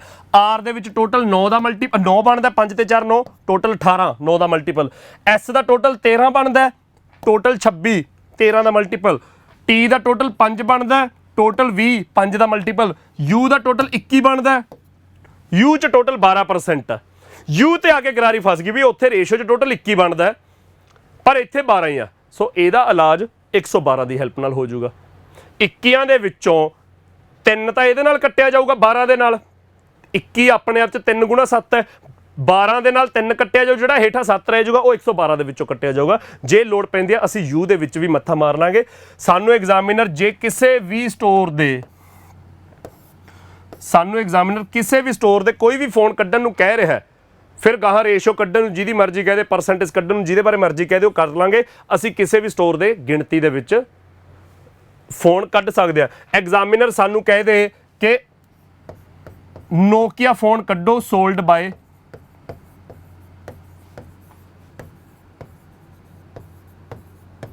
P and S ਟੂਗੇਦਰ, ਤਾਂ ਬੱਚੇ ਜੇ ਐਗਜ਼ਾਮੀਨਰ ਸਾਨੂੰ ਕਹਿ ਦੇ ਕਿ P plus S ਵੱਲੋਂ ਨੋਕੀਆ ਫੋਨ ਕਿੰਨੇ ਵੇਚੇ ਜਾ ਰਹੇ ਨੇ ਉਹ ਦੱਸੋ, ਤਾਂ ਬੱਚੇ P ਦੇ ਨੋਕੀਆ ਅਲੱਗ ਕੱਢਾਂਗੇ, S ਦੇ ਨੋਕੀਆ ਅਲੱਗ ਕੱਢਾਂਗੇ। P ਦਾ ਟੋਟਲ ਕਿੰਨਾ 14, ਉਹਦੇ ਵਿੱਚ ਨੋਕੀਆ ਕਿੰਨਾ 4/7, ਤਾਂ 14 ਦਾ 4/7, ਇਹ ਤਾਂ ਆ ਗਏ P ਦੇ ਨੋਕੀਆ। ਪਲੱਸ S ਦਾ ਟੋਟਲ ਕਿੰਨਾ 26, ਉਹਦੇ ਵਿੱਚ ਨੋਕੀਆ ਕਿੰਨਾ 7/13, 26 ਦਾ 7/13, ਤਾਂ ਬੱਚੇ ਇਹ ਕਿੰਨਾ ਆ ਗਿਆ 2, ਇਹ ਕਿੰਨਾ ਆ ਗਿਆ ਇਹ ਵੀ 2, ਤਾਂ 2 × 4 8 ਪਲੱਸ 2 × 7 14, 14 ਤੇ 8 ਆ ਗਿਆ 22%। ਇਹ ਬੱਚੇ ਆਪਾਂ ਪਰਸੈਂਟੇਜ ਨੂੰ ਹੀ ਐਕਚੁਅਲ ਨੰਬਰ ਮੰਨਿਆ ਨਾ, 14 ਉਧਰ 26, ਤਾਂ ਜਿਹੜਾ ਇਹਨਾਂ ਨੂੰ ਸੋਲਵ ਕਰਕੇ ਫ੍ਰੈਕਸ਼ਨ ਲਾ ਕੇ ਨੋਕੀਆ ਨਿਕਲ ਆਊਗਾ ਉਹ ਪਰਸੈਂਟੇਜ ਦੇ ਵਿੱਚ ਆ ਗਿਆ 22%। ਤੇ ਜੇ ਆਪਾਂ ਨੰਬਰ 'ਚ ਕੱਢਣਾ ਹੁਣ 1% 112 ਹੈ, ਤਾਂ 22% ਕਿੰਨਾ ਹੋ ਜੂ 22 ਗੁਣਾ 112, 22 ਗੁਣਾ 112 ਹੋ ਗਿਆ ਭਾਈ 2464, 2464 ਕੈਲਕੂਲੇਟ ਕਰਕੇ ਦੇਖ ਲਿਓ, ਮੈਂ ਤੁੱਕਾ ਜਿਹਾ ਮਾਰਿਆਗਾ, 2464 ਹੋ ਗਿਆ। ਤਾਂ ਬੱਚੇ ਆਪਾਂ ਜਦੋਂ Nokia sold by P and S together ਕੱਢਣਾ, ਗਿਣਤੀ 'ਚ ਕੱਢਣਾ, ਗਿਣਤੀ ਲਈ ਤਾਂ 11200 ਮਤਲਬ 1% ਇਜ਼ ਇਕੁਅਲ ਟੂ 112 ਦੀ ਲੋੜ ਪੈਣੀ ਹੈ। ਅਸੀਂ ਆਖਰੀ ਸਟੈਪ 'ਚ ਵਰਤਿਆ 112, ਆਖਰੀ ਸਟੈਪ 'ਚ ਵਰਤਿਆ। ਉਸ ਤੋਂ ਪਹਿਲਾਂ ਸਾਰਾ ਕੁਐਸਚਨ ਜਿਹੜੀਆਂ ਪਰਸੈਂਟ ਵੈਲਿਊਜ਼ ਗਿਵਨ ਨੇ ਉਹਨਾਂ ਤੇ ਹੀ ਚਲਾ ਲਿਆ ਸਾਰਾ ਕੁਐਸਚਨ। ਅਸੀਂ ਸਾਰਾ ਕੁਐਸਚਨ ਆ ਜਿਹੜੀਆਂ ਪਰਸੈਂਟ ਵੈਲਿਊਜ਼ ਗਿਵਨ ਨੇ ਇਹਨਾਂ ਨੂੰ ਹੀ ਐਕਚੁਅਲ ਵੈਲਿਊ ਮੰਨ ਕੇ ਸਾਰਾ ਕੁਐਸਚਨ ਚਲਾ ਲਿਆ। ਜਿੱਥੇ ਅਸੀਂ ਪਰਸੈਂਟੇਜ ਤੇ ਰੇਸ਼ੀਓ ਕੱਢਣੀ ਹੈ ਉੱਥੇ ਤਾਂ ਫਿਰ ਇਹਦੇ ਵੱਲ ਝਾਕਣਾ ਵੀ ਨਹੀਂ ਹੈਗਾ। ਜਿੱਥੇ ਅਸੀਂ ਕੋਈ ਐਕਚੁਅਲ ਵੈਲਿਊ ਕੱਢਣੀ ਹੈ, ਜਿਵੇਂ ਇਹ 'ਚ ਕੱਢਣੀ ਸੀ ਐਕਚੁਅਲ ਵੈਲਿਊ, ਉੱਥੇ ਆਖਰੀ ਸਟੈਪ 'ਚ ਵਰਤ ਲਾਂਗੇ 1% ਇਜ਼ ਇਕੁਅਲ ਟੂ 112, ਤੇ ਜਿੰਨੇ % ਦੀ ਵੈਲਿਊ ਕੱਢਣੀ ਹੈ ਕੱਢ ਲਾਂਗੇ। ਇਸ ਤਰ੍ਹਾਂ ਹੋਊਗਾ ਇਹ ਕੁਐਸਚਨ। ਹੁਣ ਇਹਦੇ 5 ਦੇ 5 ਕੁਐਸਚਨ ਦੇਖੋ ਕਿੰਨੇ ਆਸਾਨ ਬਣਦੇ ਆ ਬੱਚੇ। ਪਹਿਲਾ question, what is the average number, ਕਾਹਦਾ average of Nokia cellular phones sold by PRS and T, PRS ਤੇ T ਚਾਰਾਂ ਕੰਪਨੀਆਂ ਦੇ ਚਾਰੇ ਸਟੋਰਾਂ ਦੇ ਨੋਕੀਆ ਦੀ ਐਵਰੇਜ ਦੱਸਣੀ ਹੈ। ਤਾਂ P ਦੇ ਨੋਕੀਆ ਕਿੰਨੇ ਆ ਜਾਣਗੇ? P ਦਾ ਨੋਕੀਆ ਆਪਾਂ ਹੁਣੇ ਕੱਢਿਆ ਸੀ 4/7, 14 ਦਾ 4/7, ਇਹ ਆ ਗਿਆ 8 P ਤੋਂ ਬਾਅਦ R S T R ਦਾ ਟੋਟਲ R ਦੇ ਵਿੱਚ ਟੋਟਲ 18 ਫੋਨ ਉਹਦੇ ਵਿੱਚ ਨੋਕੀਆ ਕਿੰਨਾ 5/9 ਤਾਂ 5/9 ਆਫ 18 ਇਹ ਕਿੰਨਾ ਆ ਗਿਆ 10%। S ਦੇ ਵਿੱਚ ਟੋਟਲ 26 ਫੋਨ 26 ਦੇ ਵਿੱਚ ਨੋਕੀਆ ਕਿੰਨਾ 7/13 ਤਾਂ 7/13 ਆਫ 26 ਇਹ ਕਿੰਨਾ ਆ ਗਿਆ 14%। T ਦੇ ਵਿੱਚ T ਦਾ ਟੋਟਲ 20 ਫੋਨ 20 ਦੇ ਵਿੱਚੋਂ ਨੋਕੀਆ ਕਿੰਨਾ 1/5 ਤਾਂ 1/5 ਆਫ 20 ਇਹ ਆ ਗਿਆ 4। ਤਾਂ ਬੱਚੇ ਪਰਸੈਂਟੇਜ ਦੇ ਵਿੱਚ ਸਾਰੀਆਂ ਵੈਲਿਊਜ਼ ਆ ਗਈਆਂ। ਹੁਣ ਇਹਨਾਂ ਦਾ ਬੇਸ ਸੇਮ ਬਣ ਗਿਆ ਸਾਰਿਆਂ ਦਾ ਤਾਂ ਟੋਟਲ ਕਿੰਨਾ ਬਣ ਗਿਆ ਆਪਾਂ ਐਵਰੇਜ ਕੱਢਣੇ ਤਾਂ ਡਿਵਾਈਡ ਬਾਈ 4 ਕਰ ਦਾਂਗੇ 8 + 10 + 14 + 4 ਇਹੀ ਬਣਿਆ ਹੋਰ ਤਾਂ ਕੁਝ ਨਹੀਂ 8 10 18 14 32 4 36 36/4 ਆ ਗਿਆ 9%। 9% आ गया बच्चे जे 1% ਦੀ ਵੈਲਿਊ 112 ਹੈ ਤਾਂ 9% ਦੀ ਵੈਲਿਊ 9 × 112 1008 ਫੋਨ ਆ ਗਏ 1008 ਬੱਚੇ। ਫਸਟ ਆਪਸ਼ਨ ਦੇਖੋ ਇੰਨਾ ਈਜ਼ੀਲੀ ਹੋਊਗਾ ਇਹ ਕੁਐਸਚਨ। ਕਲੀਅਰ ਹੈ ਸਾਰਿਆਂ ਨੂੰ? ਪਲੀਜ਼ ਕਮੈਂਟ ਸੈਕਸ਼ਨ ਦੇ ਵਿੱਚ ਕਮੈਂਟ ਕਰਕੇ ਦੱਸ ਦਿਓ ਕਿ ਸਮਝ ਆ ਗਿਆ ਜੀ ਸਾਰਿਆਂ ਨੂੰ।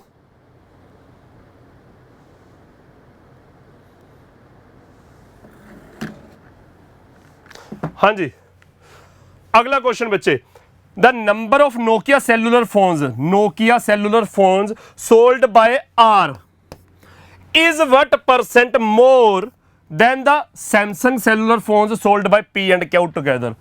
एग्जामिनर कहता R company they Nokia is what % more than P + Q they Samsung। ਤਾਂ ਬੱਚੇ ਕਿਉਂਕਿ ਆਪਾਂ ਆਨਸਰ ਪਰਸੈਂਟੇਜ ਦੇ ਵਿੱਚ ਕੱਢਣਾ ਹੈ ਮੈਂ ਕਿਹਾ ਸੀ ਜਦੋਂ ਆਪਾਂ ਕੁਐਸਚਨ परसेंटेज या रेशियो बारे पुछया जाता है उदों आ 11200 वाल झाकना भी नहीं हैगा उदों सानू 11200 चाहिए ही नहीं हैगा। तो बच्चे हुण परसेंटेज दी विच जिहड़ियां वैल्यूज दित्तियां ने उन्हां नूं ही गिणती मान लो जिवें पिछले क्वेश्चन च आ कीता सीगा जो परसेंटेज दे विच उन्नू ही वैल्यू मान लिया। तो हुण तां क्योंकि आपां वट % मोर और लैस दसना है तो इहदे विच ही दस दांगे वट % मोर और लैस।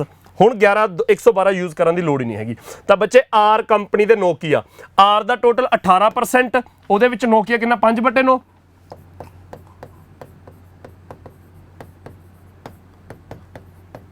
5/9 18 ਦਾ ਬਣ ਗਿਆ 10। ਤਾਂ ਆਰ ਕੰਪਨੀ ਦੇ ਨੋਕੀਆ ਫੋਨ ਆ ਗਏ 10। ਸੈਮਸੰਗ P + Q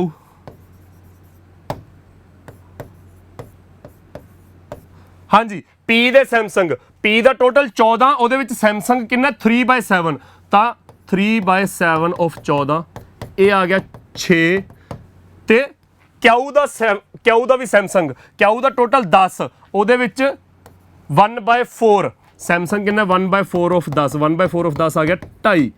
ਤਾਂ ਬੱਚੇ ਇਹ ਟੋਟਲ ਕਿੰਨਾ ਬਣ ਗਿਆ 6 ਤੇ 2.5 8.5। ਐਗਜ਼ਾਮੀਨਰ ਕਹਿੰਦਾ 10 ਇਜ਼ ਵਟ % ਮੋਰ ਦੈਨ 8.5। ਤਾਂ ਬੱਚੇ ਕਿੰਨਾ ਜ਼ਿਆਦਾ 1.5 ਕਿਹਦੇ ਤੋਂ 8.5 ਤੋਂ ਪਰਸੈਂਟੇਜ ਕੱਢਣ ਲਈ ਮਲਟੀਪਲਾਈ 100 ਡੈਸੀਮਲ ਨਾਲ ਡੈਸੀਮਲ ਕੱਟਿਆ ਜਾਊਗਾ 15/85 ਆ ਗਿਆ 3/17 ਤਾਂ 300/17 300/17 ਕੀ ਹੁੰਦਾ 17 ਦਾ ਟੇਬਲ 17 ਸਕੁਆਇਰ 289 ਤਾਂ ਇਹਦੇ ਵਿੱਚੋਂ 17 ਸਕੁਆਇਰ 289 ਕੱਟਿਆ ਗਿਆ ਆਨਸਰ 17 ਸਮਥਿੰਗ ਆਊਗਾ। ਆ ਚੱਕੋ ਜੀ 17 11/17 17 11/17% आंसर आ गया जी 289 निकल गया 17 बच गया ना 17 ऊपर 11 बच गया सॉरी 11 थल्ले 17 लगना ही है तो 17 11/17 ਇੰਨਾ ਕੀ ਈਜ਼ੀ ਹੋ ਜਾਊਗਾ। ਇਹਦੇ ਵੱਲ ਅਸੀਂ ਝਾਕ ਕੇ ਵੀ ਨਹੀਂ ਹੈਗੇ ਅਸੀਂ ਪਰਸੈਂਟੇਜ ਦੇ ਵਿੱਚ ਜਿਹੜੀਆਂ ਵੈਲਿਊਜ਼ ਦਿੱਤੀਆਂ ਨੇ ਉਹਨਾਂ ਦੇ ਵਿੱਚ ਹੀ ਰੇਸ਼ੋ ਲਗਾ ਕੇ ਅਸੀਂ ਨੰਬਰ ਕੱਢ ਲਿਆ ਨੋਕੀਆ ਸੈਮਸੰਗ ਜਿਹਦਾ ਜੋ ਕੱਢਣਾ ਹੈ। ਕਲੀਅਰ ਹੈ ਬੱਚੇ ਸਾਰਿਆਂ ਨੂੰ? ਜਿੰਨੇ ਸਟੂਡੈਂਟਸ ਲੇਟ ਜੁੜੇ ਨੇ ਮੈਂ ਦੱਸਦਾ ਕਿ ਇਹ ਆਪਾਂ ਕੁਐਸਚਨ ਜਿਹੜਾ ਅੱਜ ਤੋਂ 4 ਦਿਨ ਪਹਿਲਾਂ 3 ਦਿਨ ਪਹਿਲਾਂ ਪਤਾ ਨਹੀਂ ਸੋਮਵਾਰ ਨੂੰ ਮਿਕਸ ਚਾਰਟ ਪੜਿਆ ਸੀ। ਮਿਕਸ ਚਾਰਟ ਦੇ ਵਿੱਚ ਹੋਮਵਰਕ ਦਾ ਕੁਐਸਚਨ ਸੀਗਾ ਕੁਝ ਬੱਚਿਆਂ ਨੇ ਕਿਹਾ ਸੀ ਕਿ ਨਹੀਂ ਹੋਇਆ ਕੁਐਸਚਨ ਇਸ ਕਰਕੇ ਮੈਂ ਕੁਐਸਚਨ ਕਰਾ ਰਿਹਾ ਤੇ ਜਿੰਨੇ ਸੌਖੇ ਤਰੀਕੇ ਨਾਲ ਦੇਖਿਆ ਜਾ ਸਕਦਾ ਦੇਖ ਰਹੇ ਅਗਲਾ question what is the central angle corresponding to the total number of cellular phones both Nokia and Samsung sold by store S। ਬੱਚੇ ਸੈਂਟਰਲ ਐਂਗਲ ਬਾਰੇ ਸਵਾਲ ਕਦੇ ਨਾ ਕਦੇ ਪੰਜਾਬ ਦੇ ਪੇਪਰ 'ਚ ਪੁੱਛ ਲੈਂਦੇ ਹੁੰਦੇ ਆ। ਪੰਜਾਬ ਦੇ ਪੇਪਰਾਂ 'ਚ ਜਦੋਂ ਵੀ DI ਆਈ ਹੈ ਉਹ ਚਾਹੇ ਨੈਟ ਦਾ ਪੇਪਰ ਮੈਂ ਸੈਂਟਰ ਦੀ ਗੱਲ ਕਰਨ ਲੱਗ ਗਿਆ ਹੁਣ ਪੰਜਾਬ ਦੀ ਨਹੀਂ ਗੱਲ ਕਰਦਾ ਨੈਟ ਦਾ ਪੇਪਰ ਹੈ ਟੈਟ ਦਾ ਪੇਪਰ ਹੈ ਸਿਵਲਸ ਦਾ ਪੇਪਰ ਹੈ ਪੰਜਾਬ ਦਾ ਕੋਈ ਹੋਰ ਪੇਪਰ ਚਾਹੇ PSSB ਨੇ ਲਿਆ ਚਾਹੇ PPSC ਨੇ ਲਿਆ ਜਦੋਂ ਵੀ ਪਾਈ ਚਾਰਟ ਦਾ ਕੁਐਸਚਨ ਪੁੱਛਿਆ ਜਾਂਦਾ ਤਾਂ ਆਮ ਤੌਰ ਤੇ ਸੈਂਟਰਲ ਐਂਗਲ ਪੁੱਛਿਆ ਜਾਂਦਾ ਤਾਂ ਸੈਂਟਰਲ ਐਂਗਲ ਕੀ ਹੁੰਦਾ ਬੱਚੇ ਜਦੋਂ ਆਪਾਂ ਨੂੰ ਕੋਈ ਇਨਫੋਰਮੇਸ਼ਨ ਦਿੱਤੀ ਜਾਂਦੀ ਹੈ ਉਹ ਇਨਫੋਰਮੇਸ਼ਨ ਕਾਹਦੇ ਵਿੱਚ ਦਿੱਤੀ ਜਾਂਦੀ ਹੈ ਪਰਸੈਂਟੇਜ ਦੇ ਵਿੱਚ ਤੇ ਪਰਸੈਂਟੇਜ ਦਾ ਟੋਟਲ ਕੀ ਹੁੰਦਾ 100 ਤਾਂ ਜਦੋਂ 14% ਲਿਖਿਆ ਹੈ ਤਾਂ 14% ਦਾ ਮਤਲਬ 14/100, 20% ਦਾ ਮਤਲਬ 20/100, 26% ਦਾ ਮਤਲਬ 26/100। ਪਰਸੈਂਟੇਜ ਦੇ ਵਿੱਚ ਜਦੋਂ ਇਨਫੋਰਮੇਸ਼ਨ ਦਿੱਤੀ ਹੈ ਉਹਦਾ ਟੋਟਲ 100 ਹੁੰਦਾ, ਤਾਂ 26% ਦਾ ਮਤਲਬ ਹੁੰਦਾ 26/100। ਤੇ ਜੇ ਆਪਾਂ ਇਹਨੂੰ ਡਿਗਰੀ 'ਚ ਕਨਵਰਟ ਕਰਨਾ, ਸੈਂਟਰਲ ਐਂਗਲ ਡਿਗਰੀ ਦੇ ਵਿੱਚ ਹੁੰਦਾ ਹੈ। ਆਪਾਂ ਮੈਂਸੂਰੇਸ਼ਨ 'ਚ ਸਰਕਲ ਵੀ ਪੜ੍ਹਿਆ ਹੈ, ਸਰਕਲ ਦਾ ਸੈਂਟਰ ਐਂਗਲ ਡਿਗਰੀ 'ਚ ਹੁੰਦਾ ਹੈ ਤੇ ਉਹਦਾ ਕੁੱਲ ਐਂਗਲ ਕਿੰਨਾ ਬਣਦਾ 360 ਡਿਗਰੀ।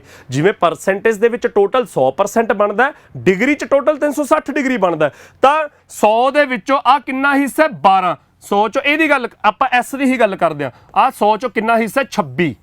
ਤਾਂ ਬੱਚੇ ਪਰਸੈਂਟੇਜ ਦੇ ਵਿੱਚ ਜਦੋਂ ਇਹਨੂੰ ਲਿਖਾਂਗੇ ਤਾਂ ਇਹ ਕਿੰਨਾ ਬਣ ਗਿਆ 26 ਆਊਟ ਆਫ 100। ਐਗਜ਼ਾਮੀਨਰ ਕਹਿੰਦਾ ਇਹ ਡਿਗਰੀ 'ਚ ਕਿੰਨਾ ਬਣੂ, ਡਿਗਰੀ ਦੀ ਵੈਲਿਊ ਇੰਨੀ ਆਊਟ ਆਫ 360। ਤਾਂ ਬੱਚੇ ਹਮੇਸ਼ਾ ਤੁਸੀਂ ਇਹ ਕਰਨਾ ਹੈ ਕਿ ਪਰਸੈਂਟ ਵੈਲਿਊ ਬਟੇ 100 ਕਿਹਦੇ ਬਰਾਬਰ ਹੈ, ਡਿਗਰੀ ਵੈਲਿਊ ਡਿਵਾਈਡ ਬਾਈ 360। ਸਾਨੂੰ ਜੇ ਪਰਸੈਂਟੇਜ ਦੀ ਵੈਲਿਊ ਦਿੱਤੀ ਹੈ, ਡਿਗਰੀ ਕੱਢਣੀ ਹੈ ਤਾਂ ਪਰਸੈਂਟੇਜ ਦੀ ਵੈਲਿਊ ਪੁੱਟ ਕਰ ਦਿਓ, ਡਿਗਰੀ ਨਿਕਲ ਆਊਗੀ ਜਿਵੇਂ ਉੱਥੇ ਨਿਕਲੂ। ਹੁਣ ਉੱਥੇ ਦੇਖੋ ਜੀ ਆਨਸਰ 0 ਨਾਲ 0 ਕੱਟੀ ਗਈ ਤਾਂ ਸੈਂਟਰਲ ਐਂਗਲ ਕਿੰਨੇ ਡਿਗਰੀ ਦਾ ਬਣ ਗਿਆ 36। ਉੱਪਰ ਮਲਟੀਪਲਾਈ ਹੋ ਜੂ 26 ਦੇ ਨਾਲ ਡਿਵਾਈਡ ਬਾਏ 10 ਲੱਗ ਜੂਗਾ।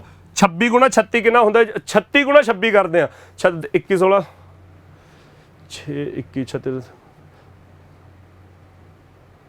936 936 ਬਟੇ 10 93.6 ਤਾਂ 93.6 ਡਿਗਰੀ। ਦੇਖੋ ਜੀ ਹੈਗਾ answer 93.6 degree, second option. Calculation ਆਪੋ ਆਪਣੀ 26 36 ਕਰ ਲਓ, ਜਿਵੇਂ ਮਲਟੀਪਲਾਈ ਕਰਨਾ ਥੱਲੇ 10 ਲੱਗਿਆ ਤਾਂ ਡੈਸੀਮਲ ਲੱਗ ਜੂਗਾ 93.6 ਡਿਗਰੀ। ਤਾਂ ਬੱਚੇ ਕਦੇ ਵੀ ਸੈਂਟਰਲ ਐਂਗਲ ਕੱਢਣਾ ਹੋਵੇ, ਮਤਲਬ ਸਾਨੂੰ ਪਰਸੈਂਟੇਜ ਦੇ ਵਿੱਚ ਇਨਫੋਰਮੇਸ਼ਨ ਦਿੱਤੀ ਹੋਈ ਹੈ ਤਾਂ ਜਿਹਦਾ ਵੀ ਸੈਂਟਰਲ ਐਂਗਲ ਕੱਢਣਾ ਉਹਦੀ ਪਰਸੈਂਟ ਵੈਲਿਊ ਦੇਖ ਲਓ। ਤਾਂ ਪਰਸੈਂਟ ਵੈਲਿਊ ਬਟੇ 100 ਬਰਾਬਰ ਰੱਖ ਦਿਓ ਡਿਗਰੀ ਦੇ ਵਿੱਚ ਵੈਲਿਊ ਬਟੇ 360। ਆਨਸਰ ਆ ਜਾਊਗਾ ਜੀ ਤੁਹਾਡਾ ਇਸ ਕੁਐਸਚਨ ਦਾ 26 ਡਿਗਰੀ ਸੀਗਾ, 26% ਸੀ ਤਾਂ 26% ਆ ਗਿਆ 26/100 ਇਜ਼ ਇਕੁਅਲ ਟੂ ਡਿਗਰੀ ਬਟੇ 360। ਤਾਂ ਡਿਗਰੀ ਕਿੰਨੇ ਬਣਿਆ 93.6 ਡਿਗਰੀ। ਕਲੀਅਰ ਹੈ ਬੱਚੇ ਸਾਰਿਆਂ ਨੂੰ।